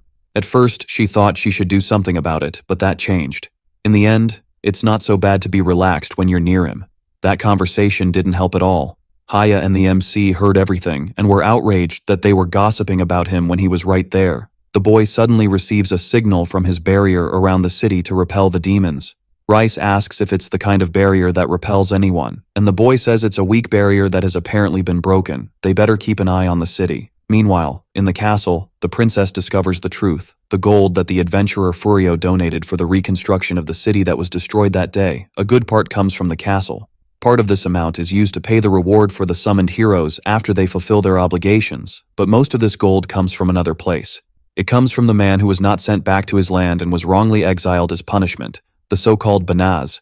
Elizabeth despairs because the kingdom treated him that way, and now there's no way for him to fulfill his hero duties, even if they ask him to do so. Moreover, testimonies from soldiers who accompanied the ex-hero to Furio's whereabouts reported that the boy has connections with the Demon King's army. The princess says they need to go to Furio and ask for his forgiveness. If the facts are correct and Furio is the man who was summoned, then they have to go all the way because he might be the true hero. His connection with the Demon King's army is something that happened because of them. She wants everyone to observe their behavior so they don't do anything rude to him. The boy not only protected them against Damarinasi's attack, but also helped rebuild the city, so he shouldn't be an enemy of humanity. Elizabeth is determined to leave the castle again to sort things out, but a knight calls for her. As they were walking through the forest searching for the ex-hero, they found the box that contained the shovel. In despair, the princess asks if there's anything inside the box, and the man says no. The digging tool has a legend that says it can create a hole from which even the Demon King cannot escape. It's a legendary magical item. If that false hero possesses it, then it will be impossible to find him now, and everything could have been resolved if they had recognized Furio first. But now is not the time to lament, and she feels responsible for everything. They need to focus on preparation while they are still protected by the effect of the purification magic. They should reduce the search group for the false hero and ask for help from adventurers. They need to send the soldiers who just returned to observe the border. The castle will be under the care of Minister Duran. Far from there, adventurers are trying to claim the reward for finding and capturing the false hero, but they lost a boy. Suddenly, they find an extremely deep hole. The duo is hiding under the hole, and the maid is amazed that the shovel did that in an instant. For the blonde boy, it's pathetic that his first skill acquired since arriving in that world is digging. He looks at Suya and says he didn't think she would go that far. The girl says the same about him. She acknowledges that she is dead weight to him and it would be easier to flee the kingdom if he didn't take her. But she doesn't want to spend her whole life in a cell and realizes something. No matter how many times he fled out of fear or how many people lost hope, he worked hard to continue being a hero.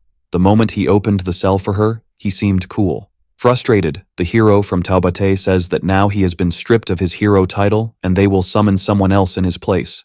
Tsuya asks if it would be a mistake to call him a hero and questions what the boy's name is, but he prefers not to say and tells her to keep calling him Blonde Hero. The girl acknowledges that's why she calls him a hero, but she heard about people who knew the previous hero and used to call him by a characteristic of his, so the boy tells her to call him Blondie. Looking at her, the man asks if she will always follow him as long as he is a hero, and the girl says he is like a master to her. In the demon castle, the lord asks if they found Furio. Ulamino says he has searched everywhere but found nothing and questions whether he has left that realm, but teleportation only allows him to go to known places. Since this is someone who just arrived in that world, he probably doesn't know the domains of Cry Road very well. The cat decides to intervene and says that interrupting the demon invasion to prioritize finding that boy is foolish. Even with the purification magic barrier, they could use demonic mana to open a passage. If they use the chance to send the entire army, they would even be able to occupy the castle, and if they finish off Cry Road, then the great desire of the demons will be fulfilled. Gayul approaches the girl and asks if she forgot that that man can use purification magic on his own. Even if they manage to advance areas by sacrificing several magical monsters, that man can end everything in just one move.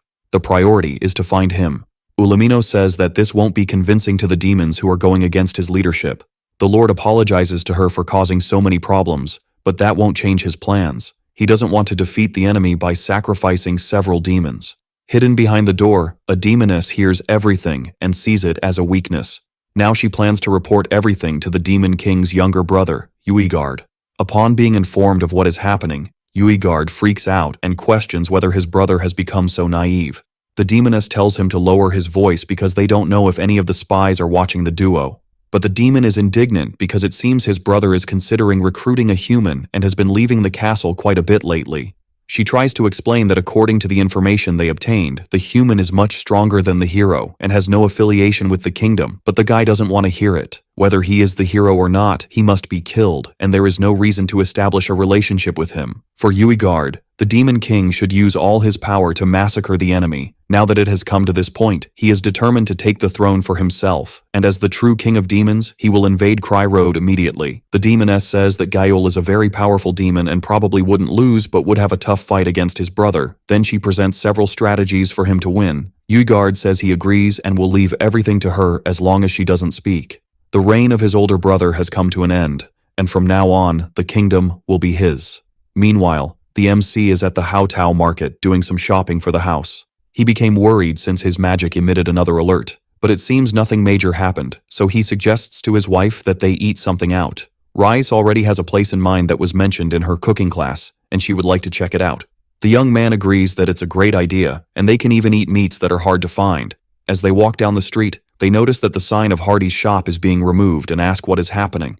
The old lady says it's been hard to get new customers, and the factories they had agreements with are now out of the reach of the purification magic and have been destroyed. Now that she has lost her trade route, it's time to close her shop. Even though the city is far from the battlefield, the war still causes losses. The MC says that things like this also happen in his world, even if the cause isn't demons, and it's tough to see some shops closing because of these factors. On the other hand, there are new shops opening when they try to do something new, probably due to the resilience between the human and demon realms. Now the couple just wants to think about having a delicious lunch. But Barbarossa suddenly appears out of nowhere, asking if they are going to eat something. When Furio confirms it, she says that in that case, it would be interesting if lunch were all on her. Rice asks why this all of a sudden, and the girl explains that because of the materials she took to the guild, she was promoted to hunter rank and received an extra reward. Furio is happy that Rice and Barbarossa are working hard. The knight says that thanks to their teaching, she can gain more and would like to give back. So the couple accepts. To try to make up for it, he tells Rice that they can go alone to that same restaurant the next day. Suddenly, Haya falls from the sky. She says she feels a demon with great magical power approaching, and everyone should stay behind her. Quickly, Rice realizes who this presence is and catches her husband's attention. Gozaru has finally found the young man. The demon lord went there because he received a report from his spies about an abnormal magic in a certain city, but he never thought he would see his friend again. He is very happy to see Barbarossa and asks if they plan to eat something there. The whole group goes to have lunch together. The MC asks if the demon king is used to eating in a human city, and he replies that it is quite rare. He only did that before taking the throne. Even though they have restaurants, they are quite simple, and demons do not worry about processing food to make it edible. But it's not that bad either. Gozaru asks if the warrior knows how to cook, and she says yes, surprising him. She is a woman who leaves him quite impressed, especially for never lowering her guard. Rice says that Barbarossa is good at making sweets, which shocks Gozaru. Excited, the MC asks if he is interested in human culture, and the demon says that the prosperity of culture and military power passes from hand to hand after all. Barbarossa questions if that means he is there to observe the enemy. The demon lord says that since he is asking Furio to join him, he cannot deny it. The blonde is offended and asks why he came to disrupt the way they live. The demon is amazed that even with fear, the girl remains in her position and confirms that it is exactly that.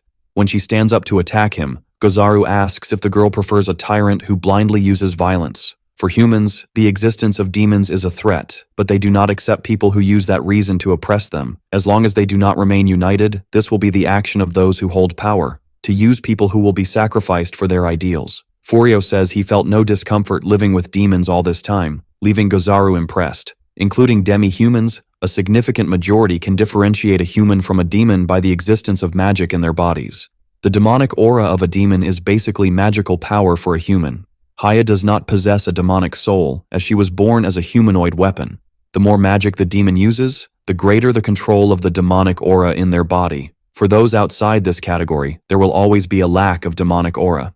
The young man observes that things are more serious than he thought, and the demon lord says that in the demon world, power is everything, and many of them have a short fuse. That's why he cannot guarantee that everything will be fine, even if they control their aura. Then the young man becomes reflective. The history of the war between humans and demons has a much deeper root than in his original world, and there is a huge wall between the two races. When he gets home, the princess's visit surprises him. The young man asks what Elizabeth is doing there and says he will not accept a hero's position. The princess asks her guard to leave and then apologizes for appearing so suddenly, but she came to apologize. She knows he was the hero candidate Delaza. The couple ends up receiving the princess for a conversation over tea. Elizabeth says she has something important to discuss with Furio and would like to speak to him alone. However, Rice disagrees and, due to the history of how the kingdom treats the boy, does not want to leave him alone.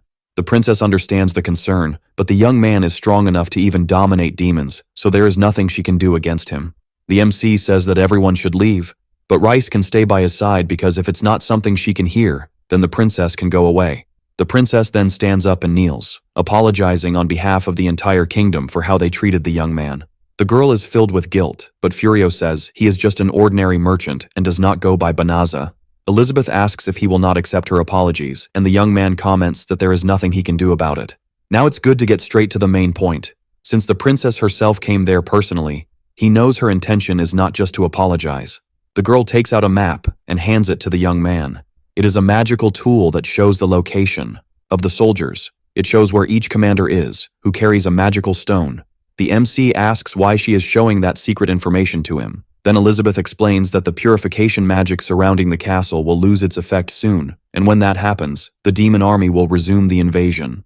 However, since the wizards conjured the purification magic, they are still in the process of resting to restore their powers. Of course, they can place their army in strategic positions to defend themselves, but they will have no choice but to abandon some cities. That's why they want to ask the boy for help to protect those cities. After everything that happened, they can't just ask him to fight as the hero of humanity. Rice bangs on the table and shouts, asking if she isn't being too petty.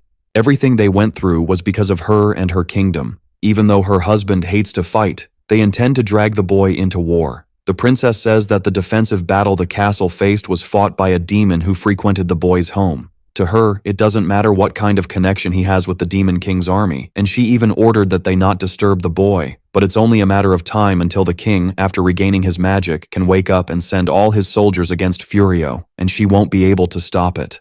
The wolf asks if the princess is planning to threaten them with that, but she says no, and that there are things only she can do for now. For his grave crime against the true hero, and also for taking responsibility for a false hero, the king of Cryroad will have to abdicate the throne. But Elizabeth wants Furio's help to put this into action, to remove her father from the throne so she can occupy it in this war. It will be necessary to show the people that she has the same ability to command an army. Rice is already furious and asks if the little princess is only thinking about asking for help to get the throne. Understanding the situation better, the boy asks if the princess wants a guarantee that they are not allies of the demons. Apparently, the princess already has everything well established and has given him important information to check if he is or isn't on the side of the enemies. So she wants him to stay there and not interfere in anything. The MC asks if she doesn't think he might hold a grudge against the kingdom and leak that information to the demons. Elizabeth tells him to take it as a way to demonstrate trust. Moreover, if Furio is on the side of the demons, that is a lost battle. She doesn't want to abandon any city. Her father's achievement is that for 30 years he managed to keep the demons away from humans. Now she asks the boy for help to overcome such an achievement. After thinking, the boy says he doesn't want a reward and won't kill the demons, only contain them. He won't comply with the order and will keep his identity a secret. The princess kneels with tears in her eyes, eternally grateful to the boy. In a nearby town, an alarm bell echoes because the enemy army is coming to attack. Everyone starts to evacuate desperately.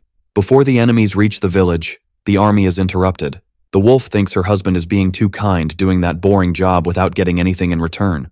Furio says he knows the enemies would hurt the people he knows, so he couldn't ignore that, and selling himself for money to humans isn't what he wants. He says that since that conversation with the princess, he had already given in to the request. In despair, Rice asks if that means he is going to marry the princess. Now the guy has to explain the misunderstanding. The demon outside recognizes the two as members of the wolf tribe and asks why they are stopping the Demon King's army. Apparently, the mask Haya prepared for the boy with disguise magic worked very well. Now it's time to make the demons turn back. The creatures are not very happy with the MC's audacity to tell them to go away. Furio says he isn't mocking them, but he can't let them pass, so they should leave to avoid wasting energy. Fenry says she knows they can't break that barrier. A giant monster appears and tells everyone to step back, saying it will destroy that. The Cyclops says that the wolf tribe is very weak and can't withstand anything, while he is extremely strong. Rice asks her husband if he can handle that guy. It's true that her brother was killed and must be held accountable for that, but her tribe prides itself on its strength and can't let that pass. Sometimes it's necessary to remind those stupid demons of the difference in power between them. The MC says he doesn't recommend that she do that, but he won't stop her, as long as she doesn't kill him. The wolf approaches the enemy who mocks her. She dodges those violent attacks and retaliates against the monster. Since he has tough skin, it's not easy to defeat him, but she masters the magic. The she-wolf flies high and inverts their position, then does it again, causing the Cyclops to be pierced by the trees. The other monsters are shocked by the situation, and he shouts for them to attack that she-wolf, but they use paralysis magic so they can't move. Rice tells her husband that she can handle them, but the young man says it's not necessary. Then he uses healing magic to help the Cyclops. The enemy doesn't understand why the MC is doing something like this, and he says he wants them to leave of their own accord. Of course, he could teleport everyone to the forest, but they would just reappear. This leaves the Cyclops very confused, and then Furio explains that he is just a human who gets along very well with his demoness. Smiling, the boy says he would be very happy if the monsters became their friends, but if they force a battle, he will have to break their spirits. Frightened, the monsters quickly leave the area. Rice is proud that the boy has learned from her and Haya to be intimidating to enemies. Even so, she believes they will end up returning since they were not annihilated. The MC says that is true, but resorting to violence would only worsen the relationship humans have with demons. The villagers suddenly appear because the young man took too long to resolve the situation. The city leader is shocked by the demoness next to the MC, and he says she is his partner. Furio climbs on Reese and says he is only there at the princess's request, so if they want to thank someone, they should thank her. Then, they leave the area, leaving the citizens behind. From atop a hill, Gal observes the situation when one of the messenger members from her kingdom appears, saying there is an emergency message from Uliminos. She says that Guard has rebelled and taken the name of the true demon king on the throne. In the kingdom, Gale's brother is happy on the new throne and asks his demoness if the preparations are complete. She says yes, and that they found a certain human with great power from a certain deep hole, so it will be a great sacrifice. Although the ceremony can only be activated for a short period to fight against Gaul, they should be able to prolong it long enough with their sacrifices. Even though he is fighting against a very strong demon, she is sure that the ceremony will guarantee his victory. Guard is determined to defeat his brother in a ceremony to claim the throne for himself. Ulamino can't believe what is happening, and the fact that the 4 celestial kings, pillars of the Demon King's army, are there. Yorminit says it's nothing personal, and they are only there at Funfun's request. Since Guard challenged Gaul, they won't interfere. The cat is shocked, and says there is a great chance the traitorous faction will throw them in prison if they win. Yorminit tells Ulamino not to worry because there is no chance Guard will defeat Gaul, so this will serve as a warning. The bird agrees that Gaul is acting strangely, spending too much time away from the castle and not attacking humans. Moreover, even with the loss of one of the celestial kings, he left the position vacant and did not name his successor, which raises suspicions. Slipe says he doesn't think anyone other than Gaul deserves the throne. Even so, now that the traitorous faction is showing its true colors, it is necessary for Gaul to demonstrate her strength again. When the kings enter the throne room, Funfun welcomes them warmly. The snake asks if it isn't too early for him to occupy that throne, and Funfun says they are just trying to ease the situation since everyone will go through the air of testimony of the duel. The demoness asks if she can count on them not to interfere in the duel, and the kings agree. Using dark magic, Funfun freezes their bodies and seals their tongues, sending them to the corner of the room. Ulamino asks her to stop and think about how much Gaul cares for them and how much she has suffered for the good of the group. Funfun scoffs, saying that demon cat is so small that she could barely be noticed there. Furiosa, Ulamino says he will send them all to prison and tries to attack Guard on the throne. Her attack doesn't even tickle, and the Demon King's brother says a weakling like her should just disappear and then throws the cat away. Suddenly a poisoned claw flies towards him, but Funfun protects him. The demoness prepares to finish off that hellish cat, but something interrupts her. Grayanil has just arrived with Gaul, who tells her to take care of Ulamino. Gaul's brother starts laughing, saying he was already tired of waiting. Then Guard stands up, saying he challenges the king to a duel for the throne, but the demon lord says he has no interest in entering a pointless fight. His brother says that his subordinates also approve the duel because they don't think he is qualified for the throne. After all the mistakes he made as demon king, everyone in the army no longer recognizes him. Gaul asks what mistakes he is talking about because she doesn't remember doing anything to be ashamed of. Guard becomes furious because his brother remains ignorant even in that situation. He then says that he went to the human city several times and asks if he became too docile. The demoness says it seems like he is deliberately delaying the invasion of the human kingdom. He imposed a retreat when they only needed one more push, adopted a passive stance, and even after the effects of the magic wore off, he only sent a small team.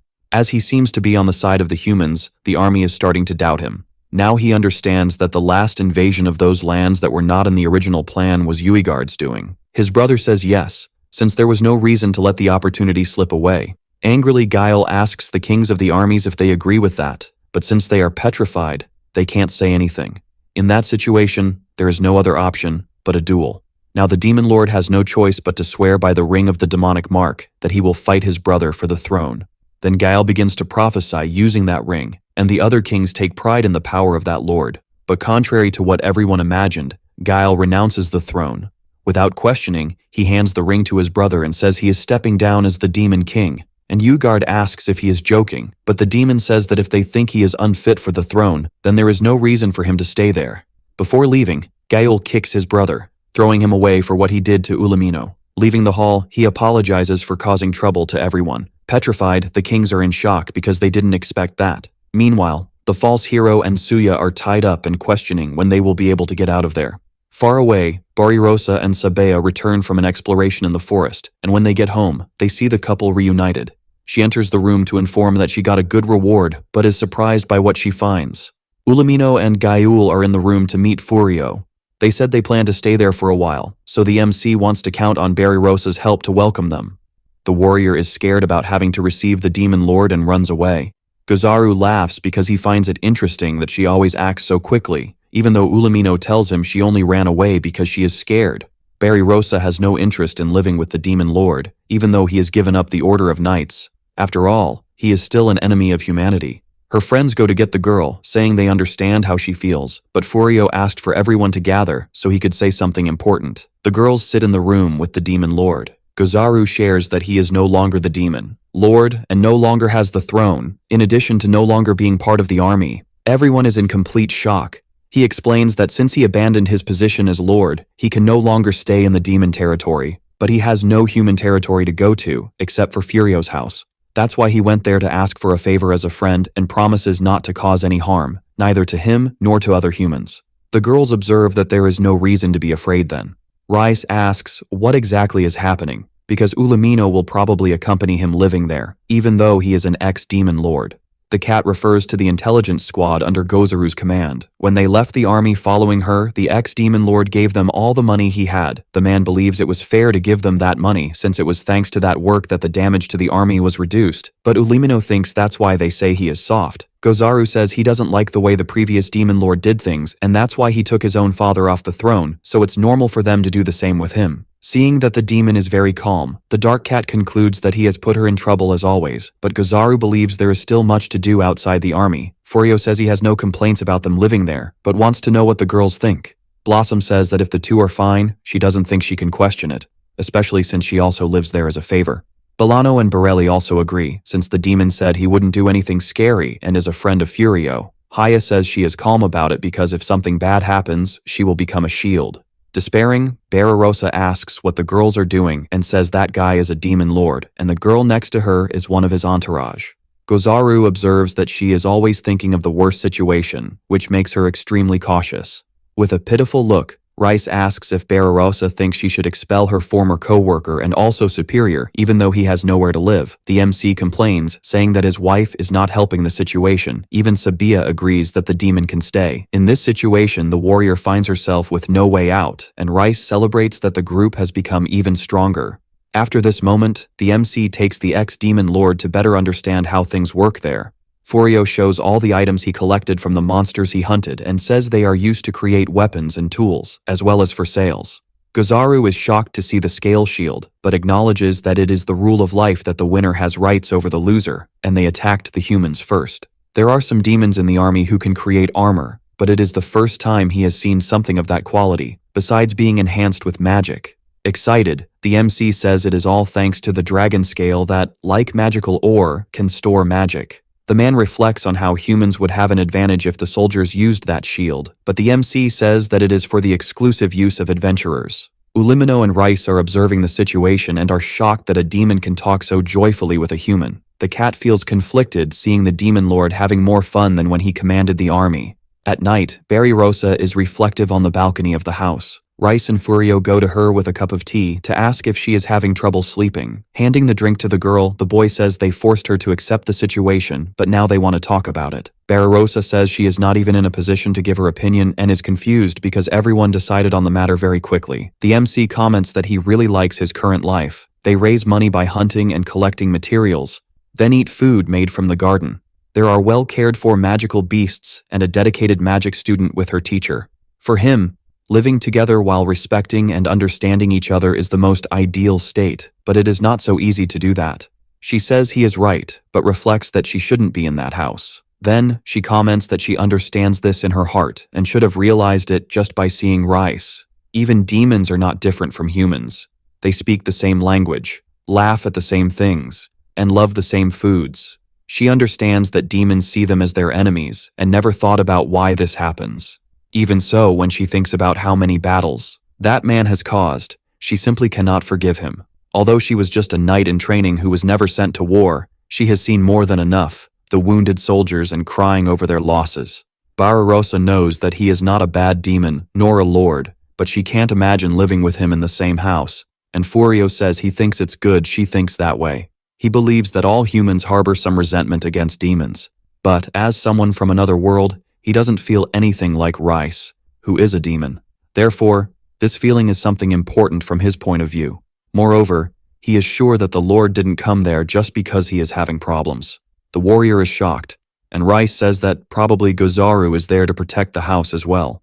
Rice observes that the house gathers very powerful figures, so they cannot be attacked by any military might. It's also not as if the demons had caused any harm to them in that house. There is no need for her to throw away that feeling. When he says to respect one another, he means respecting the way of thinking and not forcing them to get along. Barbarossa becomes reflective about that, and Rice says he has a question. She doesn't understand why it's all right with her but not with the demon lord, since she has already killed more humans with her own hands than he has. At that point, the knight has seen the little demoness with her guard down so many times that she can't even think of seeking revenge. Now, the blonde is in crisis, and Rice finds it interesting because she will probably manage to get along with Gozaru quickly. The next day, while the former demon lord is in the garden, she shouts at him. Then she says that if he ever tries to do anything that could harm humanity, she will not forgive him. The warrior says she doesn't mind them living there, but she will be keeping an eye on both of them. Trying to be kind, Gozaru extends his hand and says he will be in her care, but the girl says she will only touch his hand when she can trust him. Then she calls Sabia to hunt with her. In the demon realm, the new lord is having an existential crisis because a weak human is massacring the demons. Fun explains that so far they have lost a third of all soldiers, and those who returned are injured. In all the routes they used, there was a problem. There are traps, landslides, fallen trees, and even large-scale magical barriers, so they can't even get close to the knights. And Uigard starts throwing a fit, saying that when Gael was on the throne, there were no difficulties or traps, and now everything is happening. Fun makes up an excuse, saying that the humans are scared of him and therefore amplified the traps, so it's all a matter of luck. The demon lord reflects that he can't do anything about it if it's all about luck. So to deal with the traps, he believes that only a large enough army is necessary so that the damage they will cause will be minimal. Fun asks how they will gather such a large army, and the demon punches her up, saying it's her job to think about that. The little demoness is so blinded by love that she even enjoyed being hit. The demon kings are reflective about how it is expected that they will lose the war now. It seems they still haven't realized this. Before the invasion, Gael always did a complete reconnaissance, but now the main sources of information and ears left the army along with Ulamino. If this continues, it will only be a matter of time before the demon army is completely destroyed, but they need to hold on to welcome Gael when he returns. Meanwhile, in the palace in the castle of Cryrode, people are happy with the princess and already call her queen. To the people, she has done very well repelling the demons. Even during a situation with a lack of magical soldiers, she sent special squads to locations near the demon territory and hard to defend. The population believes she will never abandon her subjects and will definitely protect them from the demon attack. Everyone shouts, "Long live the queen," but she doesn't seem happy, and Duran asks if she's okay. Her father woke up and disappeared shortly after. Moreover, he stole the kingdom's treasury money. Minister Duran said that the accountants took care of the internal matters and reported that about 1/5 of the kingdom's expenses simply disappeared. Apparently, all that treasure went to the king's private treasury, and now that he is no longer king and the proof of his corruption is coming to light, he decided to flee. Elizabeth asks them to send soldiers to search for her father as quickly as possible. Although she knows she never has enough money to prepare against the demon army, she wonders what she is thinking. Now she can't afford to be passive because she will take over the kingdom from then on and doesn't want to waste the opportunity Furio gave her. Her intention is to rebuild that kingdom. In the city of Haute, Furio is doing business. They are trying to join the city's merchant association. Rice has a lot of faith in her husband, and that makes him happy. Moreover, he received something from the merchants association, an invitation to a festival in the commercial district at that moment. At the festival, there is a kind of lottery where you can win a prize depending on the color of the paper you pull from a box. The first and second places have prizes like onsen. It is a natural hot spring, and depending on the onsen, they can have different benefits. Apparently, the biggest prize of that competition is a trip to the onsen village of Kinusaki. When the MC starts reading about the benefits, the girl gets excited because one of them is fertility. Rise hands the girl the lottery ticket and asks if to get the biggest prize, she just needs to pick the right plate. The girl says yes, but that using magic is not allowed. If she tries to cheat, there is a magical sensor installed. So, trying to use only her luck and sensitive nose, Rice puts her hand inside the box to grab the prize. When she pulls out a little plate, it is announced that she has won the first prize, the trip to the onsen village of Kinusaki with her whole family. The people around celebrate and applaud, saying that this is very good. They are confused about the trip being with the whole family, and the girl explains that it is a group ticket they can use for 3 to 15 people. They will provide a luxurious and spacious room, and it will also be possible to invite friends if they want. Reese feels hurt because she thought it would be a romantic date, but Furio says that since they need at least 3 people, they should invite the others. Meanwhile, in a forest near the demon territory, the false hero is excitedly shouting that the demons got what they deserved. They are fleeing the demon territory with jewels and magical stones stolen from the treasure that the boy plans to sell. Suya tells them to remember that even if they have money, they are still fugitives. His plan is to stay out of the demon territory and the kingdom's territory. The Kinusaki Onsen Castle is not in a very touristy place but is extremely protected, and people go there to seek rest and peace. When Furio's group arrives there, they are warmly welcomed by the staff. The group is excited to be there, and the former demon lord is quite curious, but it seems that Rice is not very happy about her romantic moment being spoiled. The MC tries to explain to his wife that they could only go if they brought at least 3 more people, and there was no reason not to bring the whole group. Even so, the wolf girl thinks it was an opportunity for them to be alone. Barirosa tries to use the excuse that he is not there to have fun, but to observe those demons, while Borelli worries about the horses left with Sabia. Blossom says that Furio organized that vacation for them, so they should forget about their usual work and enjoy as much as they want. The receptionist asks the group leader to sign a register, and the MC goes ahead to do that. Rice starts talking to the receptionist and asks where the hot spring for fertility is. The woman hands her a brochure with a guide to help her find it because it is located outside, then wishes good luck to the girl. Apparently, it is not possible to enter with weapons or anything dangerous for security reasons. People there usually wear kimonos, and Blossom heads to the changing room. When she bumps into someone, the creature gets angry and tries to attack Blossom, but a woman defends her. Fun tells the girl to go away because she will take care of the guy. Ugard is disguised as a human to boost morale and deepen friendship after the defeats they suffered in the last campaign. It would all be in vain if they caused confusion. The demon asks why they need to do something so problematic, and Fun explains that the hot spring has magical recovery effects that also benefit demons. Meanwhile, Rice and Ulamino are worried about the situation. Gozaru observes that they seem quite tense and that he should have done this when he was in power. Looking demonically at the two, Rice tells them not to let anyone notice their presence there.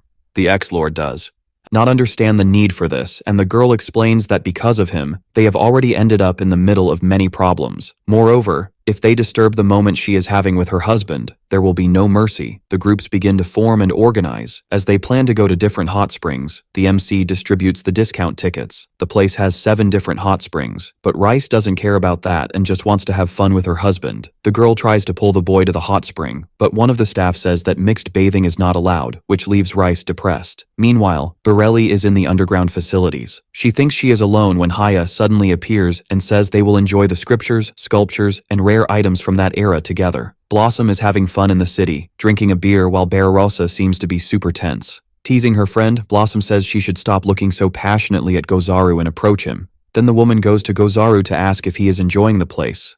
The demon says he is not very good at this kind of thing, but it's not bad to see people having fun. Upon seeing Bararosa, he says she looks wonderful in that outfit. Suddenly, Ulamino appears, indignant with the former demon lord, and Blossom has to separate them. Bararosa asks if the Hellcat wants Gozaru to become a lord again. She confirms, saying that in the demon world, where power is everything, there is no one but him who holds such overwhelming power while seriously appreciating everyone. Someone like him shouldn't even disguise himself as a human and abandon his position. Now the warrior understands why the cat doesn't casually call him by name. Since they arrived at Furio's house, she has never called him by name, only former demon lord, As if she were a child throwing a tantrum, Barbarossa felt fear of Ulamino when she first saw her and found her extremely loyal, but now she understands what is happening. Apparently, the cat loves Gozaru. Suddenly, part of the inn explodes, and a black cloud begins to manifest, with magical particles gathering in one place like crazy. That can only be the work of the new demon lord. The duo arrives at a city, breathless, and the former hero is not feeling well.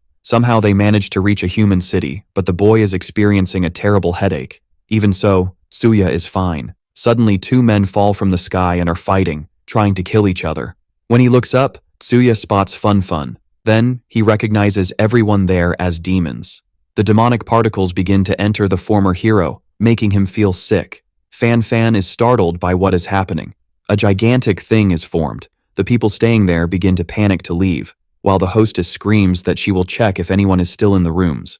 The demons seem to be having a lot of fun with that chaotic situation. The debris that was about to fall on the hostess stops before reaching her. Furio cannot see what is happening from afar, and if he gets distracted, the entrance may start to collapse again. The repair magic cannot be used because someone might get hurt. The boy asks Rice to check what is happening at the inn and uses fortification and gravitation magic in the place. Before the boy can think of anything, Rice is already ready to go. Near the inn, the girls see Furio's magic circle but do not understand what that black creature is. Gozaru says it is a concentration of magical energy, and the person using it cannot control it. Ulamino looks and notices that there is a magical stone around her neck. It is a pendant that amplifies the magical energy it absorbs, something that should have been sealed inside the treasure room and not be there.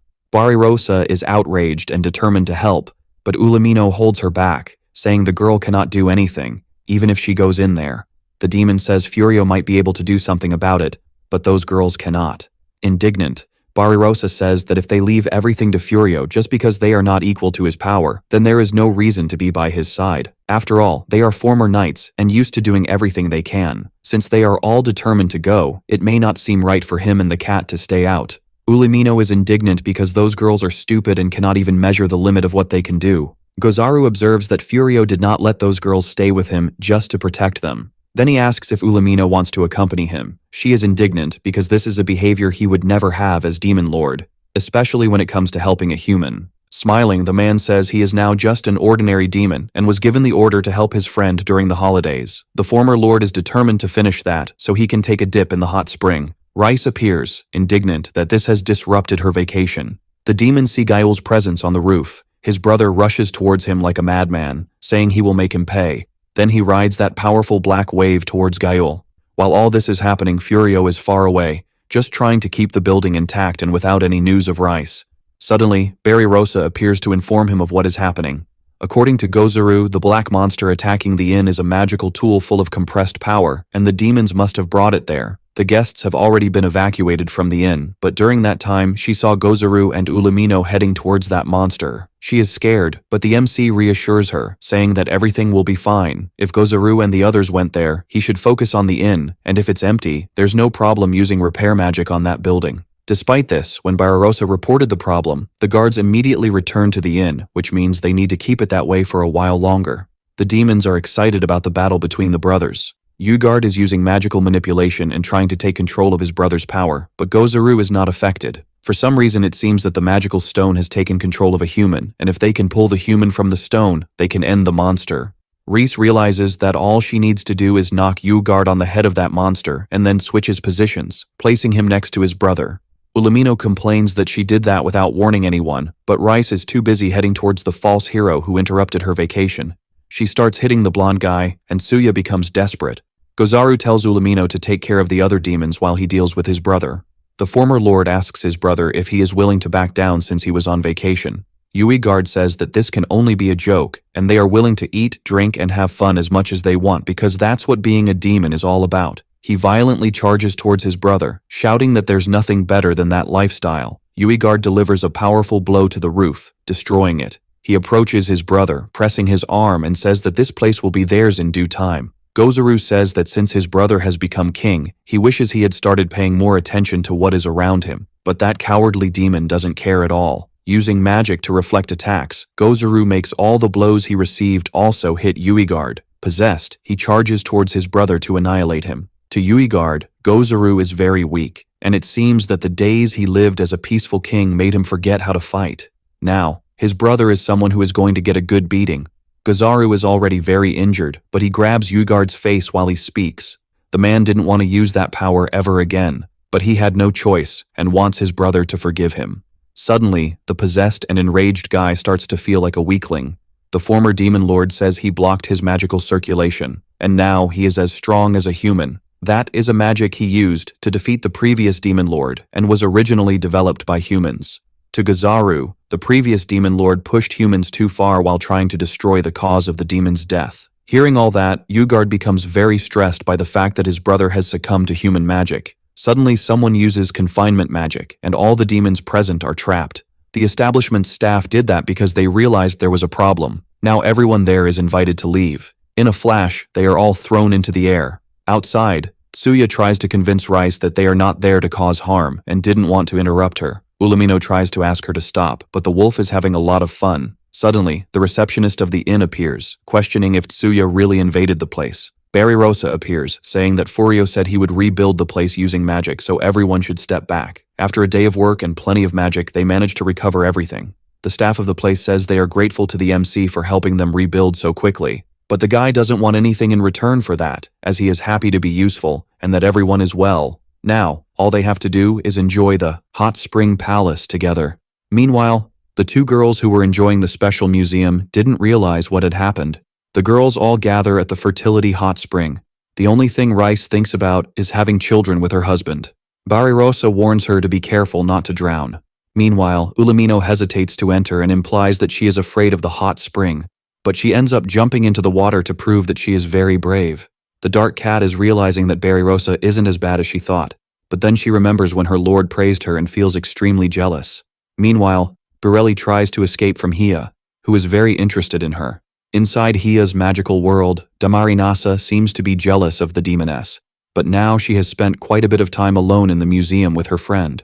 When they meet their colleague, Blossom and Bolano ask if she was at the museum, but the girl denies it. She tries to explain what happened, but Hia appears saying they spent secret time together. Her friends start teasing her, saying it's time for her to confess what she thinks. On the other side, Furio and Gozaru are listening to the girl's screams and are happy that they are okay. For the boy, many things happened, and they might have been lucky that day. The demon asks why the MC hesitated to use his power. He knows that Furio could solve that much more easily. Moreover, he also knows that he can distinguish two things and use different spells. For Gozaru, it is clear that the boy is afraid to use his own power. Then, the MC says that, to be honest, he just wants to remain human. On the night he discovered he killed Rice's brother, he went alone to the forest, but there was nothing, not even the army of demons that Rice's brother was commanding. People keep taking the lives of creatures and stealing what belongs to them, which is something normal, but this time they left no trace of their lives behind. The demon observes that the boy has a rather problematic view. Even so, he used less magic than he could, and Gozaru believes that having a lot of power he is not ready to use can pull him down when it really matters. But from the perspective of the demon army, it is better for the boy to stay this way. After having fun at the springs, the group is welcomed with a table full of goodies. They spend the night having fun, eating and drinking until everyone falls asleep. When Furio is heading to his quarters, Rice grabs his arm and says it's very sad to sleep away from him. The couple sits down to talk and the MC asks what she thinks of humans. The little wolf says that, as she thought, humans are quite weak, but among them, there are many cases where strength is not everything.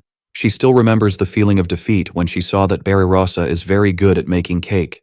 To her, the human is a precious thing that she doesn't want to break, but she wants to know why her husband asked that question.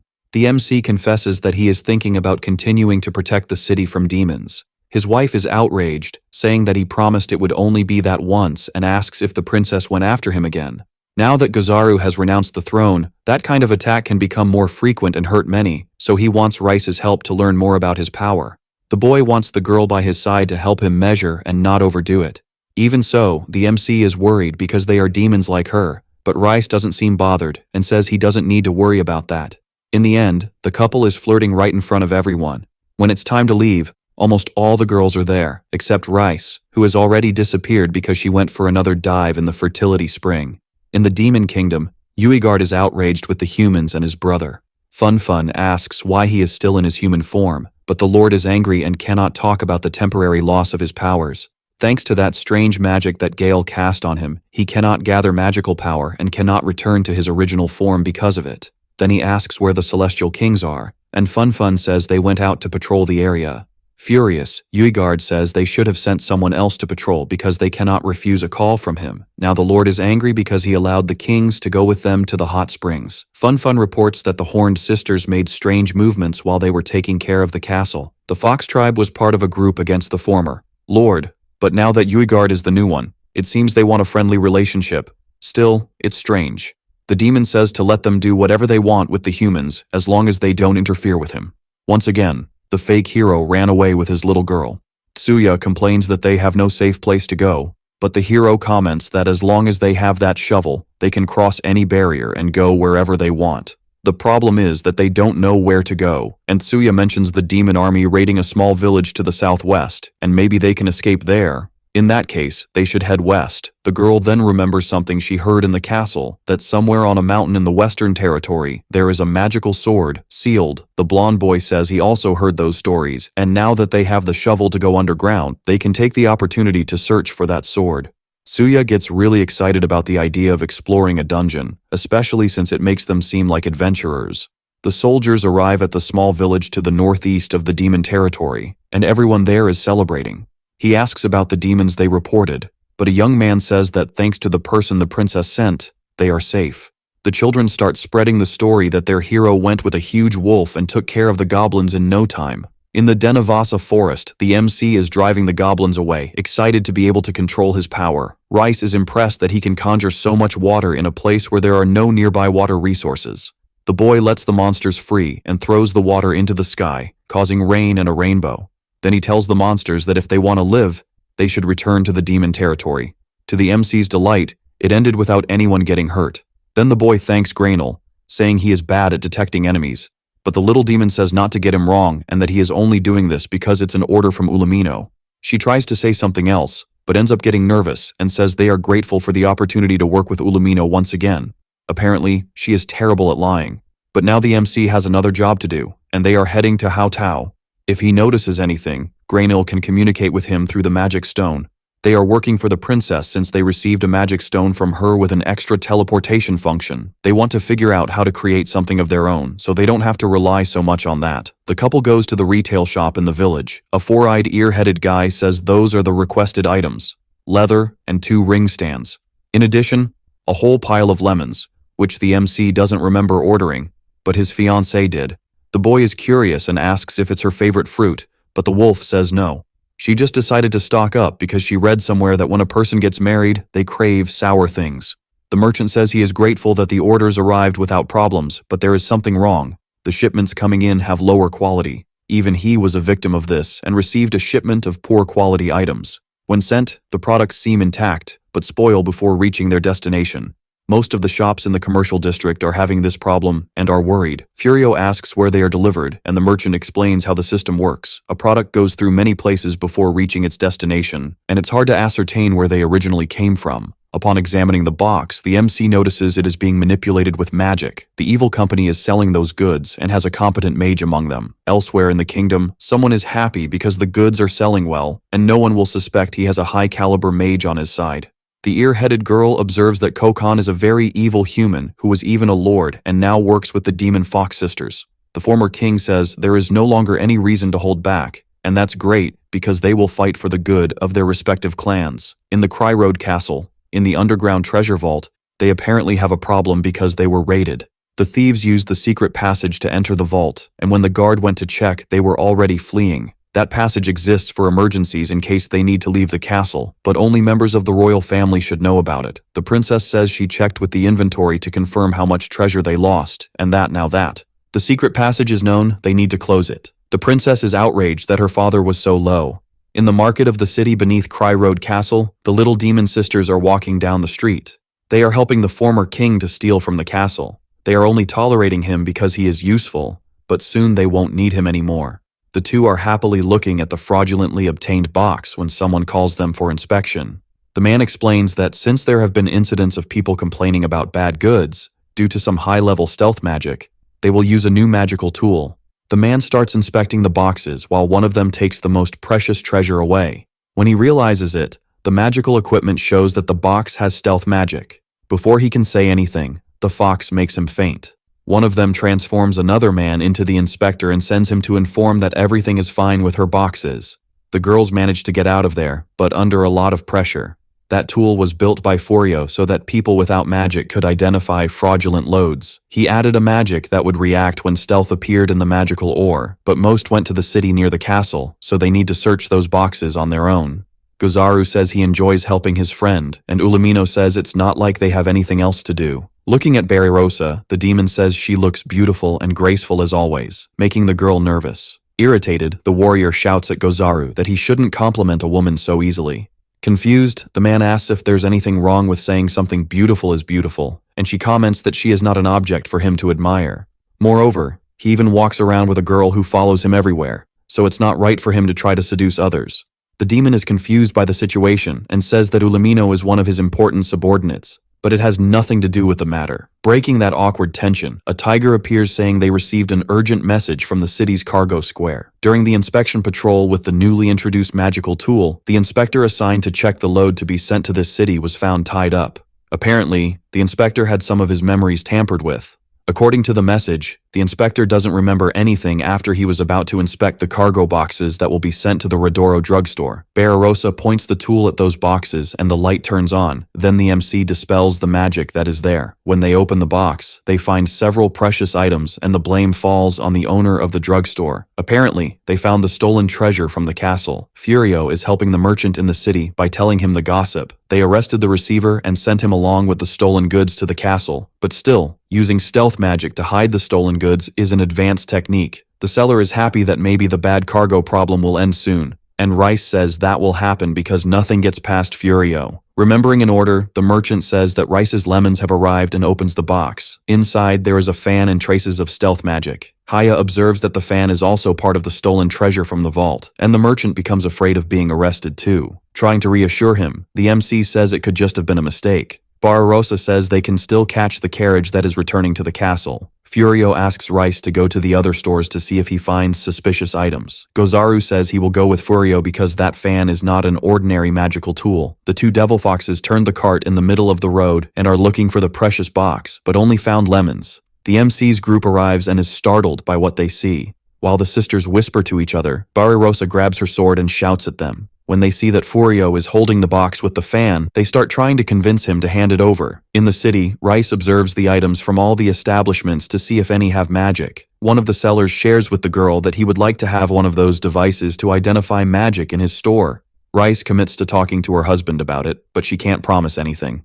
When the wolf leaves the store, she finds Haya, who has already finished her check since she doesn't need to go through doors. The demoness says she was watching Haya and noticed that she looks quite a bit like her husband.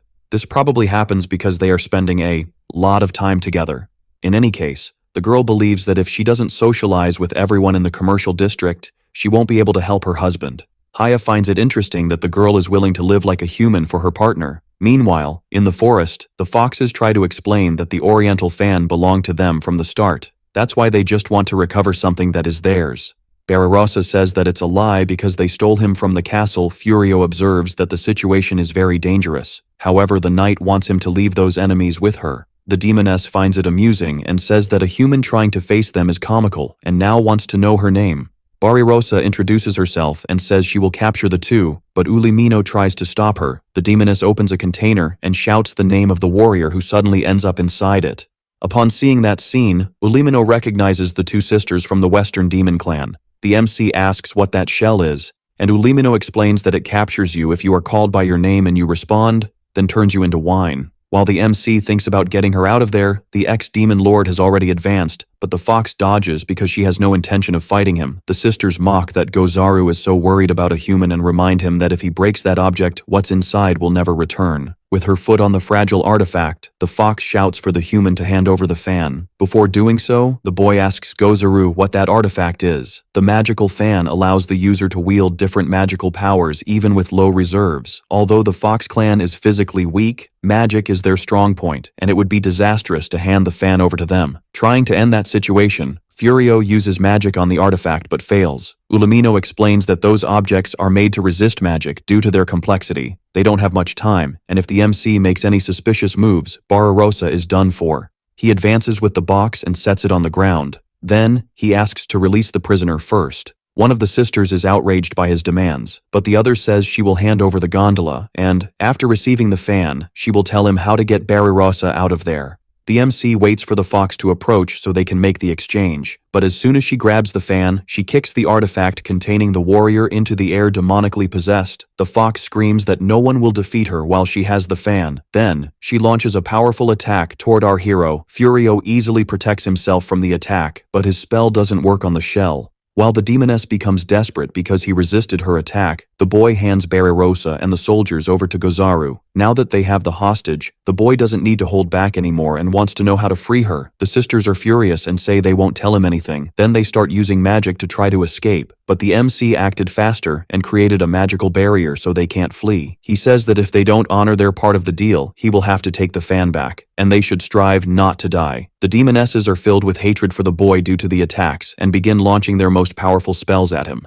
However, Furio manages to destroy the fire magic with water magic and envelops both in a sphere. Then, he starts to boil them and questions how to free his friend from the shell. The fox screams that all it takes is to drink the wine, and she will come out if she hasn't been dissolved. However, there are terrible liquids inside that, and she doesn't believe anyone would risk melting their own organs to save a person who might be dead.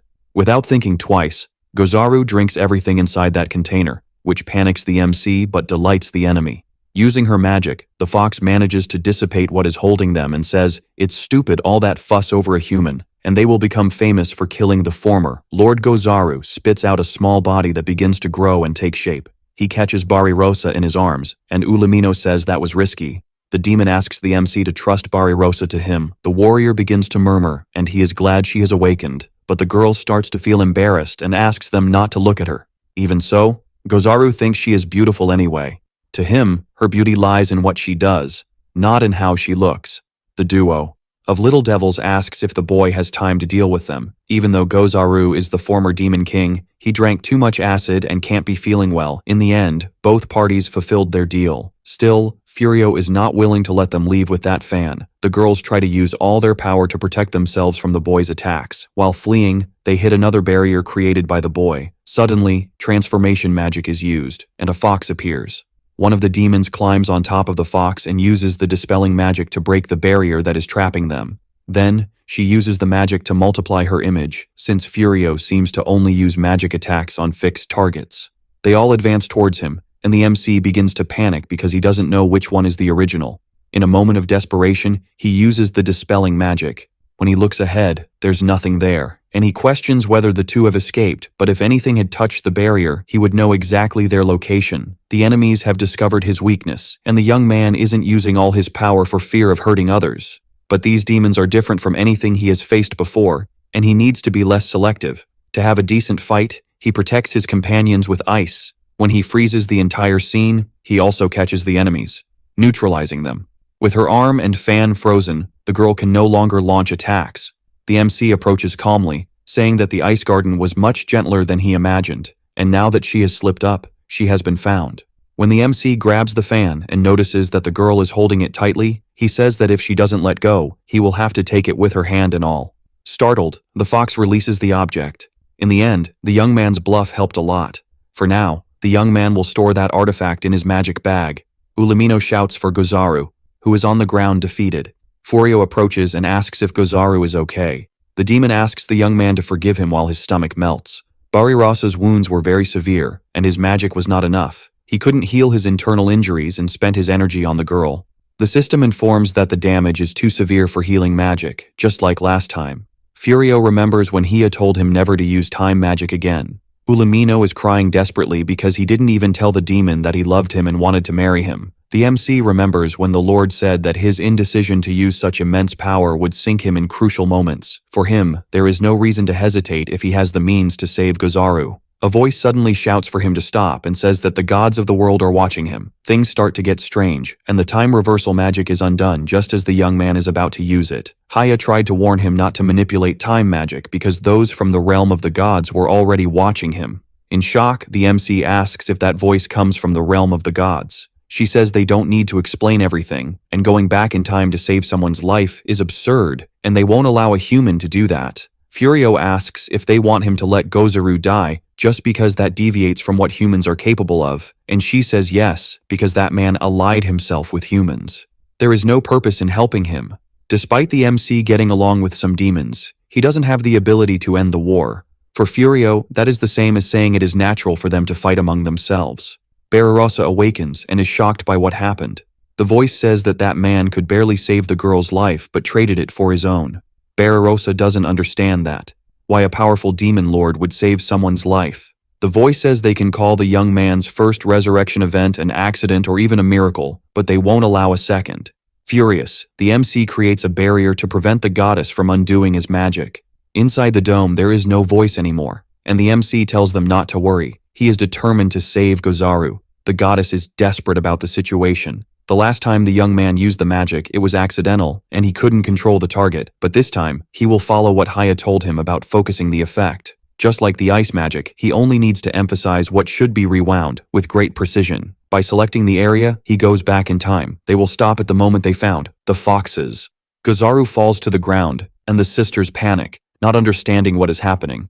The demon awakens and thanks the young man for saving him. He smiles at Barbarossa and says he is glad she is okay, but the girl is indignant that he was willing to throw his life away for someone like her. It is her duty to advance boldly, and it is horrible to have to depend on others to live. Gozaru says that there is no man in the world who would hesitate to give his life for the woman he loves. At least she called him a friend, and that already makes him quite happy. The girl says that as a human, she decided to trust him, but it's not just because he saved her. After the small talk is over, he asks Ulamino if she really wanted to marry him. The cat starts to panic, and he says he was dying but heard everything. And for him, it's fine if they get married. In the past, there were many demon lords with several wives, and having multiple wives would make him a stronger person. The girls start to throw a fit. When they return to the city, Rice cries like a child because she wasn't there to experience all that adventure. Hia approaches the boy and says she warned him, and even she can foresee what will happen now that the gods have their eyes on him. Gozaru and Barbarossa try to say that it's their fault actually, but it's not a matter of Haya's forgiveness. The MC says that if he had chosen to obey what the gods wanted and hadn't used magic, they would have lost Gozaru and couldn't return to a peaceful life. Now the boy is happy to be able to return home safely. Even if it's to face the gods, he is sure they will overcome it as long as they are together. Rice gets excited saying that her husband is amazing anyway, and Haya agrees. In the central administration tower of the realm of the gods, the goddess is outraged because Furio ignored her request. Selbua is furious that she can't even remove him because in the worst-case scenario, he might even learn a new magic. She doesn't know how the situation got to that point. Goddess Maroon observes that Furio received 2 blessings simultaneously, since the other person who was summoned to that world received no blessing at all. Now he needs to take his work seriously. The first time he used time manipulation magic, he almost reversed time for the entire world and caused it to collide with the other. Selbua knows it's just a matter of time until the consequences of time manipulation catch up with him. She calls Tanya Reina and tells the girl to put him under surveillance. The boy is forbidden from using that spell in that realm, and if necessary, the girl should open a portal and summon him to her. In the demon territory in the western forest, the duo of foxes is walking around bitterly. They wanted to use the fan to defeat Uigard and take the position of Demon Lord. Before returning to the Dark King, they want to regroup at the meeting point, but something strange happened. The Fox Tribe's headquarters is completely destroyed. The former blonde hero is possessed and managed to destroy the entire headquarters using a shovel. Even the foxes can't fight against him and are scared because the position of Demon Lord and their roles as rulers are in jeopardy. Suddenly, the blonde comes out of the trance and realizes he is in a complicated situation. Then he enters one of his holes. Tsuya celebrates that the hero is back, and the boy wonders what the hell that devil's armor was. Apparently he was possessed by a cursed armor that the boy doesn't even understand why it's there. Tanya Reina intervened to bring the boy back to himself and reflects that those summoned are only causing problems. The goddess then teleports to the city of Haotao where Furio is. The angel finds the situation pathetic and is only there because her good asked. In the city, Furio and his wife are buying supplies. Something in the sky catches the boy's attention, and Haya says they are being watched, but she can handle it. The MC says there's no need because even though he doesn't know what's happening, it doesn't seem like it will cause him problems. Not caring about anything, Rice hands Haya flyers to distribute around. If her husband says everything is fine, then she has no reason to worry, and if they want to spy, they need to show off. The group has just officially opened the general store Furisu. Blossom is excited to start working to sell those rare and fresh vegetables. Meanwhile, Borelli showcases the horses she trained. Bolano took responsibility for selling items with embedded magic, and they are getting more customers than they imagined. Rice is thrilled that everyone is working so hard to make it succeed. Seeing that something is missing, the MC asks if his wife isn't going to sell the pies she made with Barbarossa, but she is embarrassed. Ignoring that, Gozaru arrives with a basket full of lemon pies to sell. The girls in the store start to get excited about the smell of that pie and want to try a piece. Rice feels embarrassed seeing that the women loved the pie she made. The boy goes to talk to his wife, who is now emotional, so it makes a huge reflection to say that it's always scary when you expose yourself for the first time, but there's a lot in that world that you can't know until you experience it. Very excited, the demon wolf goes out to sell all her pies. Gozaru asks Furio since when the boy has dreamed of having his own shop, and he says it was his goal, even before arriving in that world. If he had his own shop, he could help more people and keep the place safe for everyone, but for that, he would have to do several things like having a connection with the guild and access to different trade routes. In his other life, that was a dream he didn't think he could achieve. Now in this world, thanks to everyone, he managed to reach the dream quickly. That's why he wanted to open that shop where all races can gather. That way, one day the feud can end between them. For this goal, Gozaru and the others can experience very unpleasant things, and the demon says it would be easier if they just kept fighting each other. But this idea is absurd, and even so he agrees. The girls show up with a statue of Sabea because they heard in the hot springs that the horned rabbit brings luck to commerce. Taking advantage of the gift exchange occasion, the boy says that he and Rice have a gift for Bolano. They give her a feather pen because he heard that her training is over, so he will start teaching her. Bolano is nervous about the idea of having to teach, but since even Furio is by her side, she has to give her best. So she enters the classroom and sits at the back, startled. Someone goes there to try to warn her that she should be in front of the whole class to teach. When she gets to the front of the class to teach defensive magic, the students complain that she is speaking too softly. Bolano is extremely tense about the idea of teaching, but all her students seem calm. At Furio's house, the stable has been expanded due to Borelli's business success. Grayanil arrives controlling the horses with the magical equipment that Furio made. Borelli thanks the demon and the group of the Silent Ears for their effort. Grayanil is in a bad mood and says they are only doing this because they were ordered by Miss Ulamina, but it's not for the humans to get used to it. Excited, the girl hands money to Grayanil. The little demon is outraged that they are trying to buy her. Borelli notes that she spoke with the MC about her payment for the deliveries she is making. So, that is the payment for the day, and she would be happy to have Graynel's help more often. Later, Borelli goes into the other stable and meets Haya, who is snooping in a hidden secret book. Apparently, the book is about how to meet boys, and Haya wants to borrow it for a while. The demon is inspired to use that book as a reference for her learnings about humans. Meanwhile, in the reception room, the MC and his wife meet with Olamina, Gozaru, and Barbarossa. The Hellcat mocks the warrior, saying she is sitting next to Gozaru, going against what she said before. But the girl comments that she had no choice because she was called by Furio.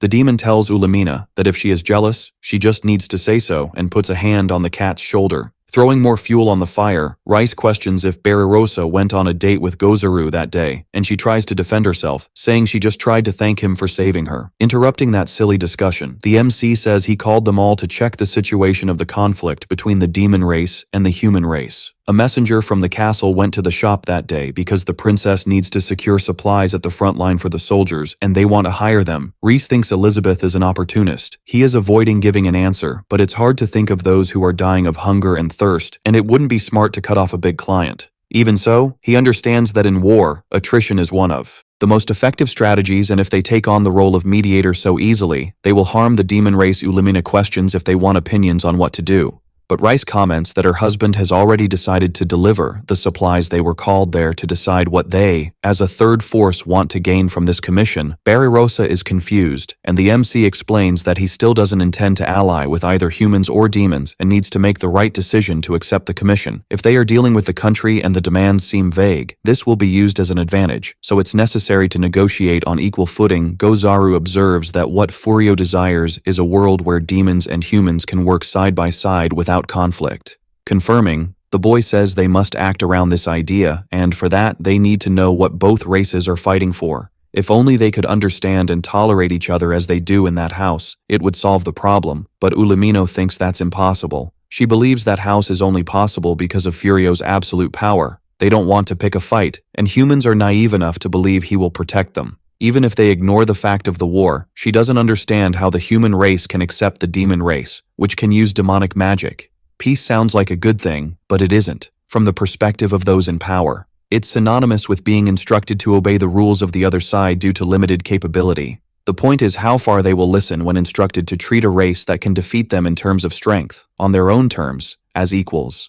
Gozaru believes that with Furio's power, if both races could be prevented from invading each other's territory, it would force a truce, and it's something simple. However, that's not what he wants, and the MC recognizes that he is naive in his methods. Even so, they said they couldn't do anything about it anyway, and he doesn't want to let that opportunity pass. Now, the MC wants the demons to help them this time as wolves of justice. Together with Barbarossa, Rice, and Furio, there is the Hellcat and the demon wearing wolf masks. Mounted on Sabea, Barbarossa is nervous about having to negotiate on behalf of the store, but Furio has already negotiated with the first princess in advance and received a letter from her. If the field commander is insistent, Gozaru can resolve the situation. Haya has also joined the group and will be on the side of the simple cargo escort, so she should alert if anything happens. With everything organized, the MC sets out mounted on Rice to resolve that situation. A few days before they go into battle, the MC went to talk to the princess in the castle. Elizabeth says she has heard about Furio's activities and wants to know how to thank him, but the boy says he is just an owner who has just opened his store. The queen is interested in discussing this because they received his letter where he is willing to take on the supply job with some conditions.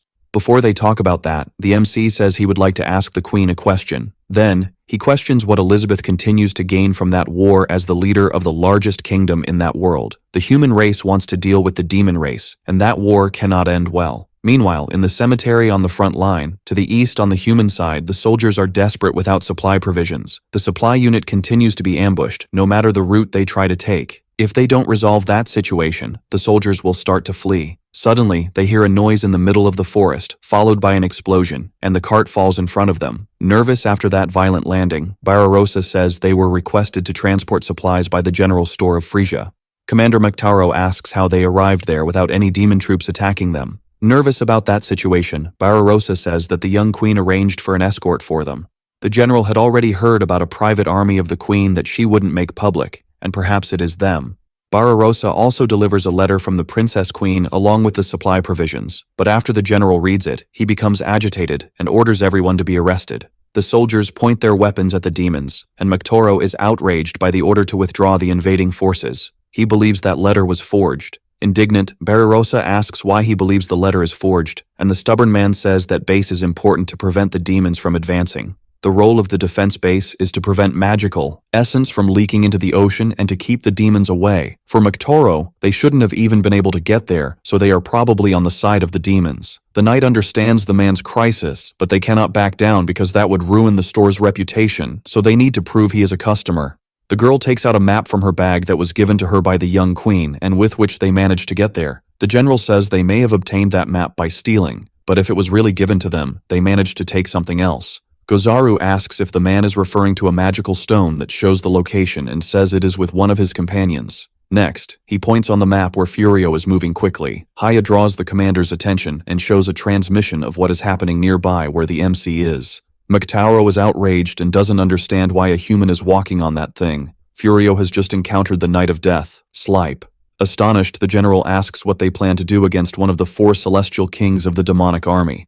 Sleep approaches, saying he heard there was a human riding a tusked wolf that was driving away the demons, but he didn't imagine that this wolf was Fenris. Indignant, Sleep comments that he thought Rice had died and doesn't understand why she is on the side of the human army. The demoness denies, saying she is not with the humans but rather on the side of her husband's ideals. Furio gets off her and apologizes for entering without warning. He came to ask for time to negotiate with Slipe, who is in charge of that place. The centaur doesn't understand where the boy got that idea, and Furio asks if they can't return to the demonic territory at that moment. The demon says that the boy claims not to be a soldier of the human race, so he wants to know his objective. Unfazed, the MC says he is an individual who wants peace between the 2 races, the human and the demonic. Slipe mocks Rice for following that ideal, and she says it is the instinct of demons to follow the strongest. He believes that Fenris has been influenced by the human since she was not at all a pacifist. He then tells the human to leave that idea out of the demonic territory. For them, it is as if the boy is trying to control them by keeping them in the isolated land where they were assigned. Using his power, Sleep manages to restore strength to his armies. The MC notes that they will not listen easily and are different from the other units they have seen. He needs to know what both races are fighting for, respectively. When he asked that to Gozaru, he told him that subhumans are called a race just like the demonics, who were originally a group of a different race. In turn, the princess said that the kingdom used its technology to seal those with magical essence in their bodies so that it wouldn't leak outside the demonic territory. The demons' desire is to return to their hometowns that were stolen from them in the past and gain the freedom to cross the border without pretending to be another race. The queen believes that recapturing the northern countries that were taken by the demons and dividing the racial territories will make people feel safer. It is not just the desire that is in direct confrontation. There is no basis to believe that they can coexist without being harmed by the other races. Ulamino is right when he said that that house was only possible because of Furio's absolute power. For him, peace means they can be with each other without harming each other's health or life. As long as there is a problem with magical essence, the other races have no choice but to tell the demonic race to accept the condition of isolation, so the MC generates a purification circle. Furio says he can end all demonic races right there. He just needs to use magic in that circle, but he doesn't want to use that power because he prefers to believe in the demons and thus create the foundation for building trust. Sleep remembers when Guile hadn't even taken the throne yet and was already visiting the human city. He wanted to meet the humans to understand if the path of destruction was really the best option. Now, before Furio, he remembers that moment. But the demon is not willing to negotiate and charges at the boy, shouting for him to stop being a coward and show the purifier. Fenris attacks the horse, throwing it away. Slipe says that the story of the demons is that they have been blamed and labeled as evil for not taking care of the weaker races, but they will not yield again to be a shield. He doesn't even have a guarantee that Furio won't use the purifier if they retreat. If they back down at that moment, the demonic race will continue to fear the presence of that one man. The MC agrees that just using his word is not proof that he won't use the power, but that feeling they have with the boy is the same insecurity that the other races have with the demonic race. Many of the other races have no way to combat the magical essence of the demons. Therefore, the only way is to keep physically distant. But now, Furio wants to believe in them. The boy doesn't want to fight with the demons. He wants to talk because he believes it is possible to find a way to coexist. The demons are shocked to realize that Rice is the boy's wife. He explains that he doesn't want only the demons to retreat, but the Cry Road army's side has already been pulled back to the defensive base in the forts to the east, and they have an agreement not to cut further into demon territory. Slipe comments that if the demon army returns, Cry Road can march and get close enough to apply great pressure, and he wants to know if there is a deal to prevent that from happening.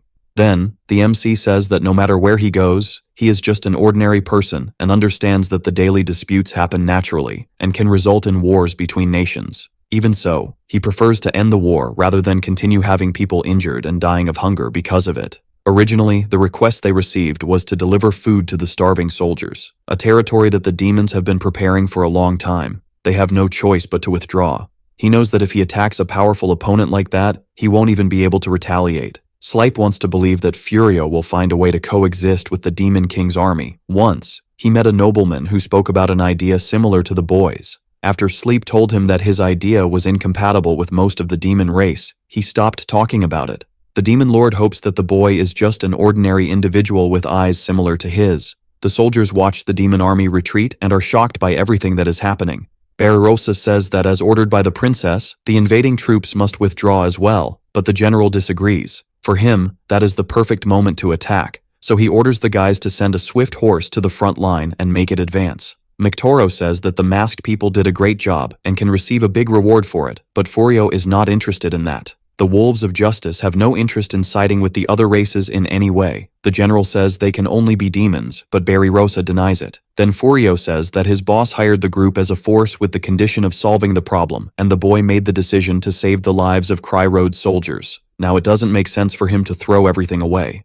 The general is being attacked by magic and says he doesn't want to waste the lives of his men, and the invading troops will withdraw peacefully. Gozaru says that their leader who faced the Demon King's army is a human, and they can accept the charge because it was not adulterated.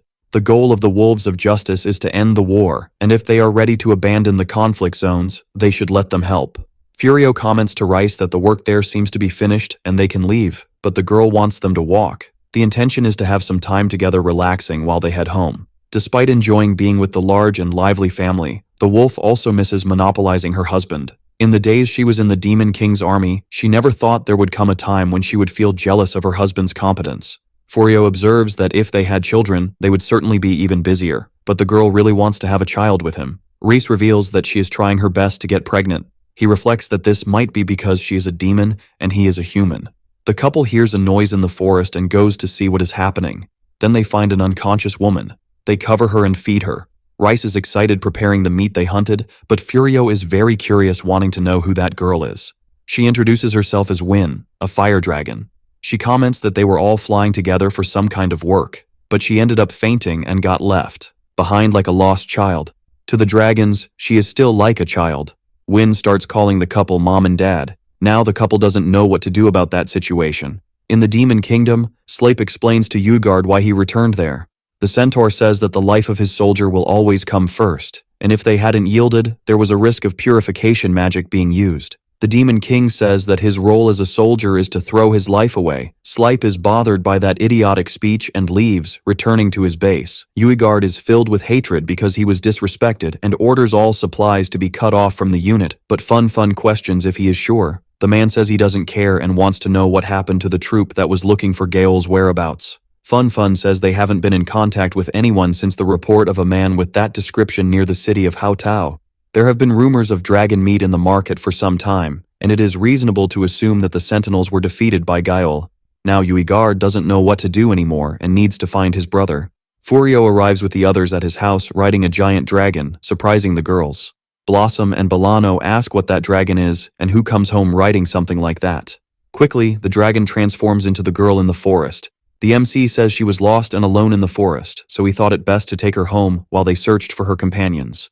Very excited, Win introduces herself as a fire dragon and says it's a pleasure to meet her parents' friends. She goes to greet the excited girls who all live there and says it seems thrilling and fun. Win is excited and happy to join her father's friends. Furio heard that fire dragons belong to the demonic tribe, but he would like to let her live in his house for a while. Blossom says they won't refuse the request and tells Win that the dragon can count on her. Borelli introduces herself next and says she is good at taking care of dragons. When Bolano tries to introduce herself, she ends up falling to the ground. Haya observes that there are traces of magical essence leaking from the body of the fire dragon, and the mage was probably hit by it. This means Win is not manipulating the magical essence enough. The technique of essence manipulation is important for demons, but in her case, the enormous amount of magical essence cannot be contained in that small vessel. Bolano seems to have a low tolerance for that, but if this essence accumulates, it will end up affecting everyone. Furio asks Win to stay still while he uses his magic on her. Even after using his suppression magic, Bolano can still feel it. This means the MC cannot live with that dragon and needs to find his companion soon. Someone up there says that girl has no more companions. From above, Tanya Reina is watching. Selbua speaks through her that the MC is lucky not to know, but he must understand his own stupidity, and he is the one who killed all the fire dragon companions he thought he had helped. Ignoring her advice, he used magic to go back in time to save that man. The fire dragons were caught in his magic and crushed between the ruptures of time. Only the girl who flew outside the formation saved herself. Win is confused that her father's magic separated her from her companions. Furio remembers that this is a magic he must be prepared for.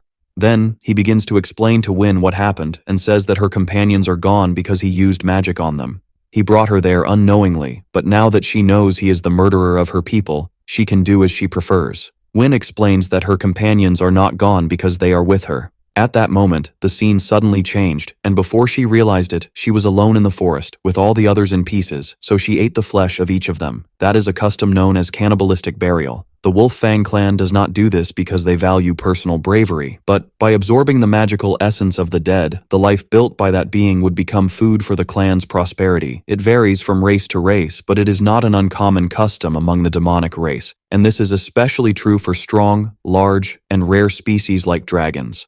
Win says she will be with her friends all the time, but if she dies alone, they will go too. So she wants to stay with everyone who is there. Then, the MC says he will keep the defensive magic on so she can stay in the house. He asks Win not to stray far from him for a while and says he will find a way for her to be with the others. Time passes, and at night, Rice wakes up alone in bed. When she goes looking for her husband, she finds him reading books and studying. 2 weeks after Win's arrival, he works during the day at the shop and flies around the city with people, and when he finishes, he spends the night researching. No matter how good he is, his body won't hold up, and Rice wants him to rest. Seeing his wife's concern, he says it's okay because he can regain his strength and is more worried about Win because it seems she is locked there forever. Rice tells him that no matter how many books he reads, there is no way to make the magical essence harmless. The MC tells her not to worry about it and just not to bother him. In the city, Blossom talks with her friends about the fact that Master Furio only comes home early in the morning with the transfer magic for the last 2 weeks. During the day, when there's no news from Granyu, he is always at the shop and never resting. Bolano also noticed the situation, and even during meals, he keeps his distance, probably because of Win. Barbarossa appears and says he is probably looking for a solution to the magical essence leak. Since he can't take Win around, he leaves in the middle of the night when she is sleeping, leaving his wife alone. Barbarossa believes all of this is her fault, but Gozaru appears and says part of it is his fault too, and a result of his own decisions. Olamino comes out of the gal and says he sees their concern, but doesn't understand why they don't say anything. If only they would let them help at the shop. But Furio is very stubborn. At night, after sending Rice out of his way, the girl felt hurt.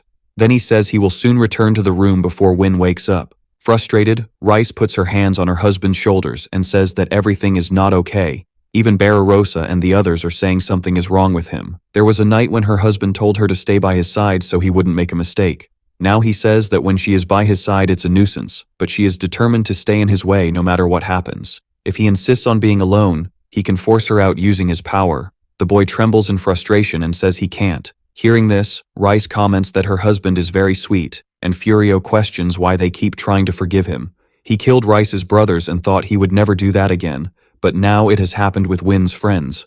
When he fought with Haya, he remembers the moment he realized he was going to lose her and was driven by hatred to the point that he lost control of himself. He would have deserved the same kind of resentment and doesn't understand how demons act. Suddenly, Rice's tail starts to wag because she felt her husband's love. Maybe Win doesn't know much yet because she is young, but forgiveness seems a bit different for her. In her wolf tribe, she was taught that if you are weak, you will die, and the powerless will end up being sacrificed to keep the pack alive. If you want freedom, you need to have power, and the consequences are your responsibility. The act of seeking responsibility for another's death is synonymous with denial of life as a warrior. Furio asks if this is different from the pain of losing someone important to her, and the girl says that holding on to that feeling of loss is a weakness for the pack. It's natural to discard it. But living like this with her husband and with all the races makes death seem distant, and she is sure she is weaker now than back then. She wants him not to worry too much about what he lost and to forget it and remember that he saved his companions. If it's a sin to help, then it's a sin for all of them who fear mourning. If reparations are necessary, they will find a better way together. But she doesn't want him to keep everything to himself and asks him to share that pain with her too. The lovebirds are having a romantic moment when Gozaru appears, asking if he can also help deal with that pain. Rice is indignant that he was listening to the conversation, and the demon says she is not the only one who cares about Furio. He then tells the MC not to trust the window too much because it's a magic that was originally developed by humans to measure the strength of demons. Furio is worried because he wants to improve Win's situation soon, but Gozaru tells him to rest a bit. He then says there's something he would like to discuss with the boy after he has recovered. The group goes to a lake near the house, and Gozaru puts a barrier around them so that others don't pass carelessly. He says that if they are looking for a way to stop Win's magical essence leak, there may be a way to do that. Rice is indignant because he hadn't said anything about this before, but Furio realizes that it's probably not a very good thing. Gozaru explains that it's dangerous magic because it's not just a burden for Win herself, but it could also threaten the existence of the entire demon tribe.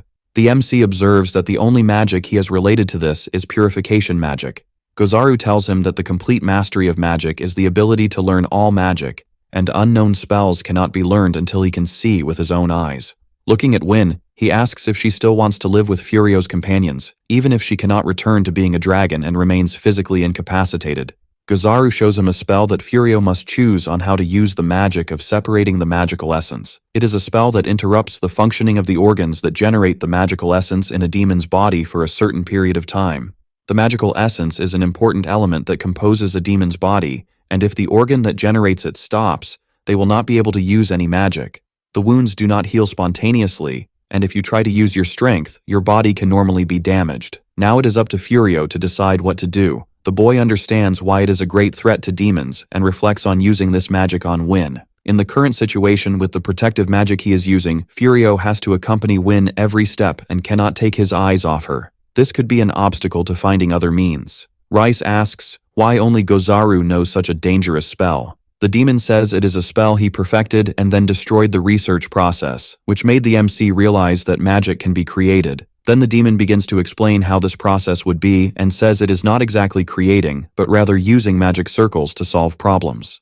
After the nerd talk, Furio asks if, considering that, he can prevent the leakage of magical essence without overloading Win's body. But Gozaru thinks that is beyond the possibilities. Perhaps he will have to find a completely different reproduction, and that may never happen in his life. But the boy decides to cling to that possibility. Rice gets excited to participate in that, and the MC thanks him, asking what Win wants to do.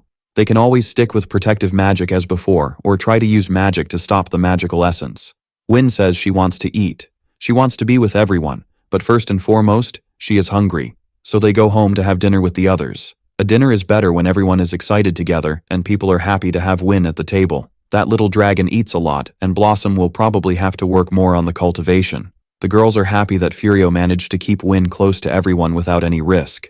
Smiling, the boy says that he, Rice, and Gozaru sat together to solve that problem. And now he wants to ask a favor regarding Win. The MC wants them to teach the girl to use her human body in everyday life. He spent the last 2 weeks with the girl, and she naturally throws herself from high places and gets involved with demonic beasts. But Win's body is not as strong as a normal human's due to the magic used to prevent the leakage of magical essence. She can get hurt just by moving her body, as they would normally. His intention is to perfect that magic to use something that affects the girl's body less. For now, he wants Bolano and Hia to help him with his research because despite using magic, he has little understanding of how it works. In complete shock, Bolano is moved because he can be useful to Furio. Hia says that magic for demons is something that can be used without being aware of it from the start, but she can bring someone more useful there. Then, she summons Damarinasi out of nowhere and says that regarding magical research, there is probably no one who can surpass that witch. The little witch says she will not cooperate, but Hia quickly makes her change her mind by seducing her.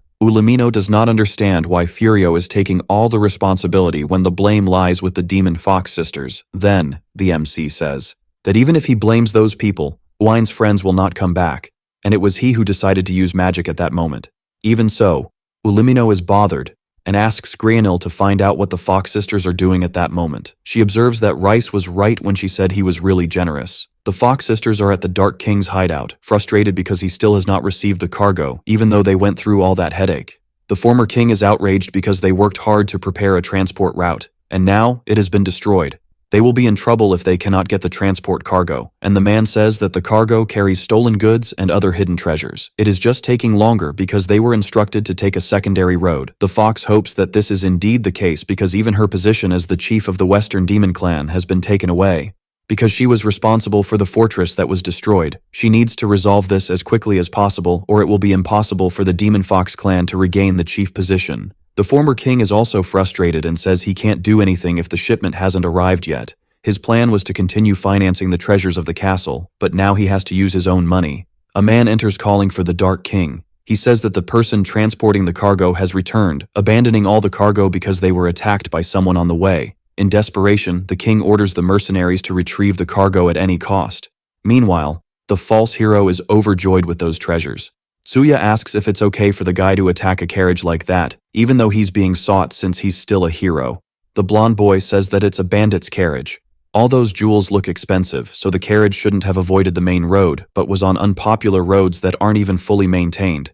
If they chose that dangerous path, they probably didn't want to be noticed, so they are just merchants, peddlers, or other common cargo transporters. Mostly bandits, with stolen or counterfeit goods. The blonde says he's wanted by the castle and was held captive by demons. He also lost his funding source that he brought when he fled desperately and has nowhere to live. Now he convinces himself that he's doing a good deed by destroying the source of evil funding to have something to eat. Deep down, Tsuya likes that idea of deceiving himself. In the castle, Princess Elizabeth is anxious, writing and eating a pie. She found the pie that Furio left there delicious and is already thinking about consuming the next slice when someone knocks on the door. The minister enters asking if the queen is available because there are urgent matters he would like her to know. First, the blonde hero, who is a fugitive, was seen in the town of Malby, but he could not be captured. He seemed to be trying to sell a large amount of stolen items in a pawn shop that installed the inspection device developed by the Furis shop. Elizabeth observes that this is incredible and says they need to reward the Furis shop and continue installing those inspection devices. The second topic is about the demon captured the other day, regarding the recent lack of activities from the evil forces. It seems that the demons have been replaced to some extent, and there is a rebellion happening within the evil force. Low-ranking soldiers are escaping to avoid being caught in the crossfire. The minister says that the enemies are fighting each other, and they have a unique opportunity for victory served to them. Duran asks the queen what she will do, and she replies that she will strengthen the borders. She orders the magical force to stay defensive around the borders. This will give room for maneuvering for the confrontation at the front line. Now is the time to take back the lands they stole.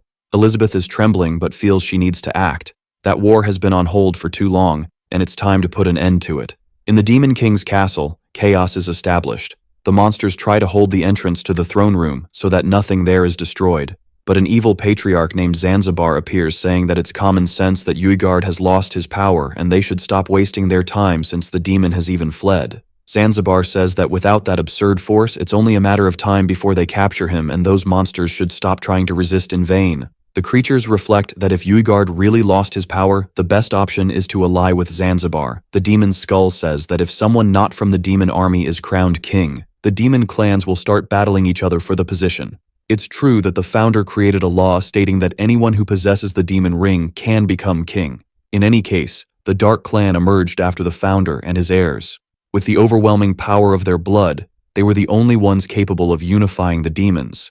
They were the only demon clan that valued not only their own prosperity, and therefore they must join forces with their banners. For the demons to unite in the war against humans, someone from the Dark Clan must be king. But the monsters don't care and will end that ancient dictatorship of the demon clan and join the rebels. The skull believes this is a unique opportunity for them because Uigard is accompanied by celestial kings and they can offer him military achievements when he returns. Uigard doesn't understand why he is fleeing from Zanzibar. The giant two-headed bird says that Fracotes has no right to complain. Yormanit observes that at least they were still in the castle when everything happened. Fun acknowledges that they were saved and she can't even believe that the demon's power has disappeared. Uigard says there was no way to share that. Besides, he thought he would return soon. He knows very well the reason why they have been following him obediently. Demons need to show strength, even if it's nothing more than a bluff. An attack comes from above and the giant bird dives to try to escape. He dodges several blows. The serpent demon uses her magic to send the enemies away for a while. When the bird accelerates, Uigard, who is a coward, ends up falling. He hits the forest, and before he touches the ground, something holds him.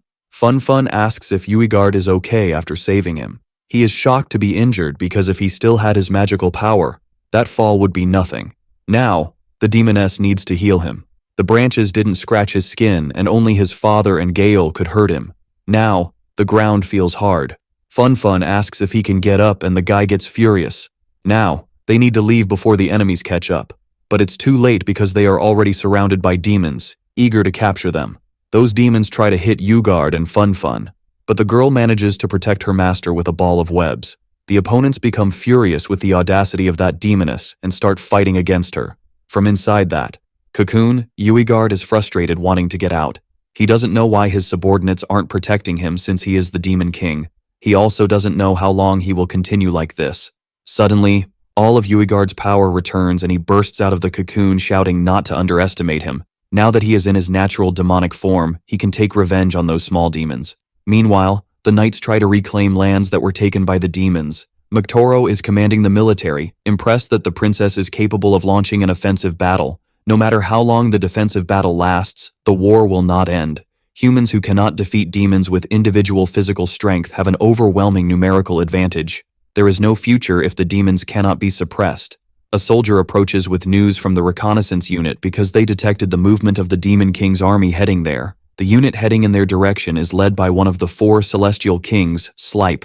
This happened sooner than the commander thought and only shows how the demon army is in trouble. The commander tells the soldier to continue the invasion and says he will go to the position as agreed. A transfer magic is used to take Slipe to where the enemy is without the possibility of counterattack. He finds Mctoro, who is smiling, saying that soon his subordinates will also be there. Thanks to the internal struggles of the demons, the humans had enough time to prepare. Several arrows fly towards Slipe, who notices that the humans are aware of how the demon army operates from within. Several attacks head towards the centaur, and if they keep him there, he won't be able to prevent the invasion into demon territory. Suddenly, Furio appears protecting the centaur. Slipe and Mctoro are shocked to see the MC and ask why he is there. The young man says that their reconnaissance companions identified the suspicious movement. His companions are also heading towards the other battle points. Now is the time for the Wolves of Justice to intervene in that battlefield. McToro is frustrated because when the young princess gave him the order to invade, he didn't notice that she was planning that interference. Then Furio says that this time it's not the princess's request, but his own will. He understands the humans' desire to reclaim that land, but that is a space inhabited by demons for a long time. If people who do not wish to fight get involved in that invasion, they will be in the way of either side. The general is furious with the young man's speech because he is not willing to leave the land to the demons who stole it from them. Protecting himself and Slipe from any attack, the MC says the same goes for the demons who were forced to flee from their old hometowns. Even if they manage to reclaim what was taken from them, it would create another problem. He cannot ask them to forget their long-standing resentments, but they should not let them be passed on to the next generation. Furio wants to cut that root of resentment. So the video ends here. If you don't want to miss the next part, activate the notification bell, and see you next time on Tob's channel.